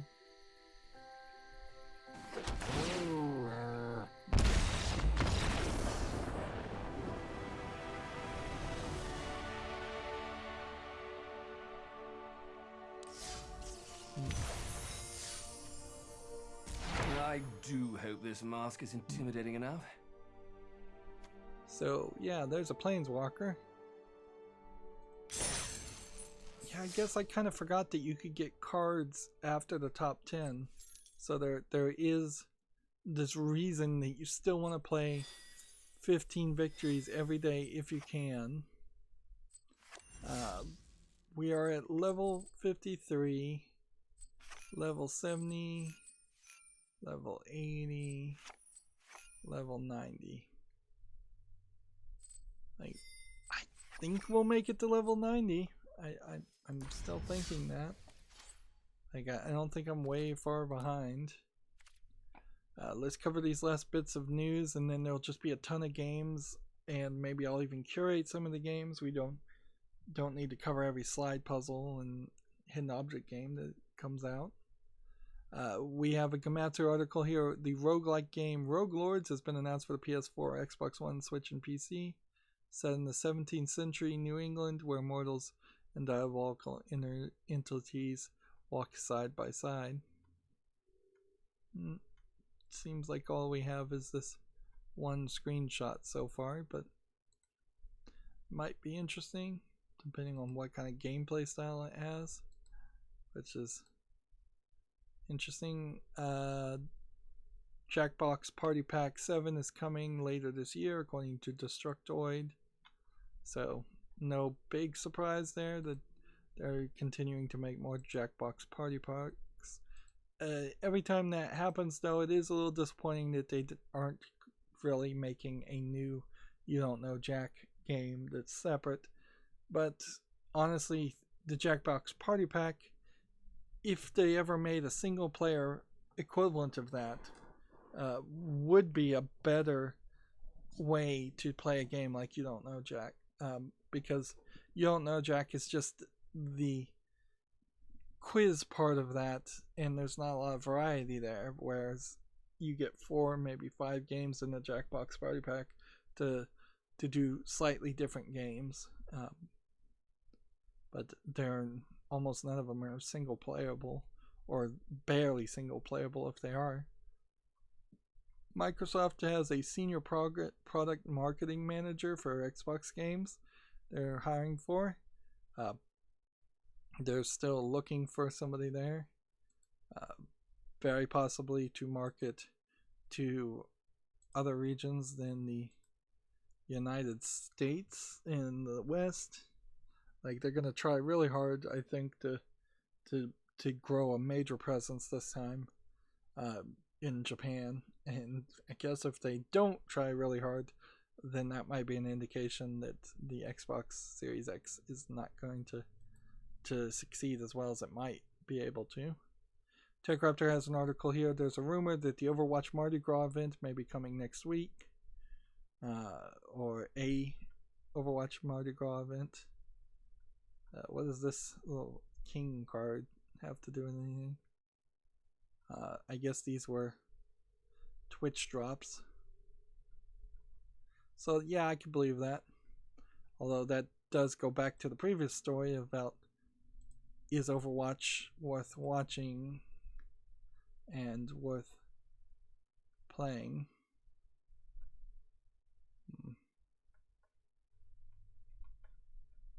Let's see. Several articles just like hyping up GDC I'm skipping over. And several opinion pieces I'm skipping over.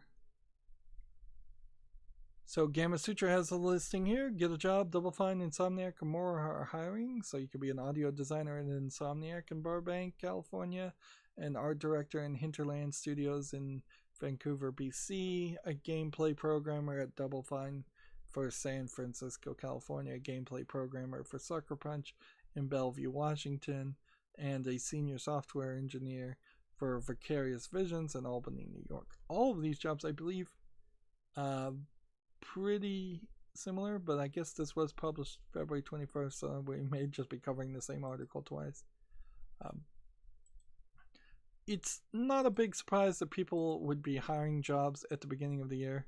They generally like to fire people around Christmas because they can't make their budget, and then they realize that was a huge mistake quite often and start hiring people after around February starts happening.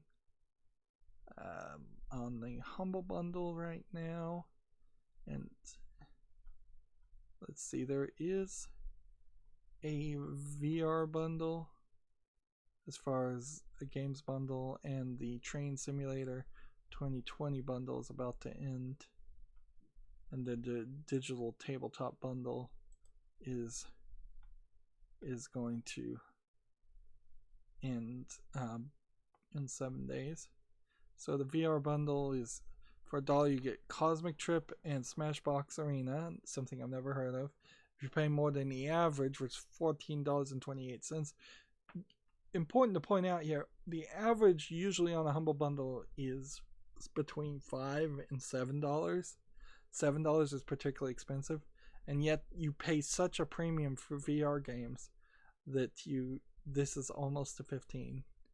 You get Gorn, Budget Cuts, and Space Pirate. Maybe 2 of those are worth playing. Then if you pay $15, you get Super Hot VR and Moss. And I would like to get Moss if you can play Moss without VR. I don't think you can.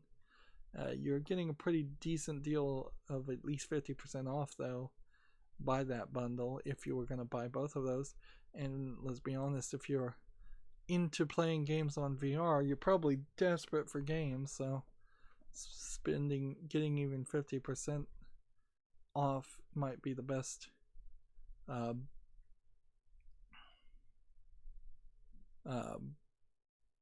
Even 50% off might be worth it. Real Mist Masterpiece Edition is coming to the Nintendo Switch from a limited edition, limited run games on Friday. Not sure that there's much to say more than that, though. Be kind of weird to play Real Mist on Switch, but it would be as weird as, I guess, playing it anywhere else. Honey Pop 2 delayed due to the developer's health concerns. I wonder if that is coronavirus related. We'll talk about that on Wednesday. Or maybe he's just saying he worked himself to death, which is also believable. Or maybe he's got something really wrong with him.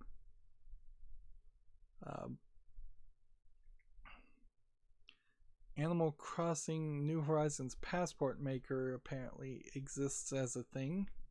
I'm not going to open that article because I don't care about Animal Crossing, but it's probably a hype thing.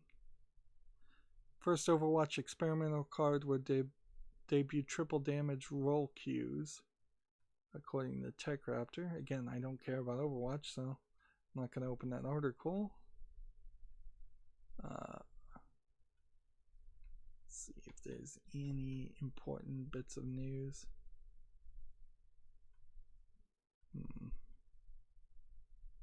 They released the soundtrack for the game Below, which is kind of an older game.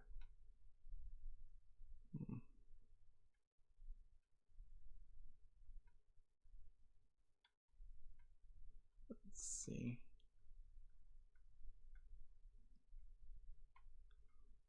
Still just scrolling through my Twitter feed. Doesn't look like a lot of games actually came out while we were streaming, but bits of news are happening on this Monday, probably more than normal. We at this point I think are starting to hit the level in which news is actually going to start happening on a weekly basis. No more first quarter slump or any of that. So yeah, we're getting bits of news, we're getting important things. The coronavirus is at least adding some news here. I may even try to get some quick victories later today on this. What I need to do is I need to make an auto clicker that would just click this play button and click next. Just I could probably make a macro that would just do that. Just auto click that and pass turns and not play at all, and see if that just irritates enough people to get me free victories. Although I don't know if maybe Magic and Wizards of the Coast would really hate if I did that and ban me, and I can't really afford to be banned because then I'd have to go back and play Hearthstone, and I definitely don't want to do that. Anyways, that's going to be it for this stream. As always, I ask you to like, share, subscribe, comment, and watch every second of my videos. If you want to friend or follow me on any social media sites, there's a whole bunch of links down below in the description box. And if you want to support me further, there's a link to Patreon, or you can friend me on Steam and gift me a game off my wishlist. Thank you for watching. Have a good evening.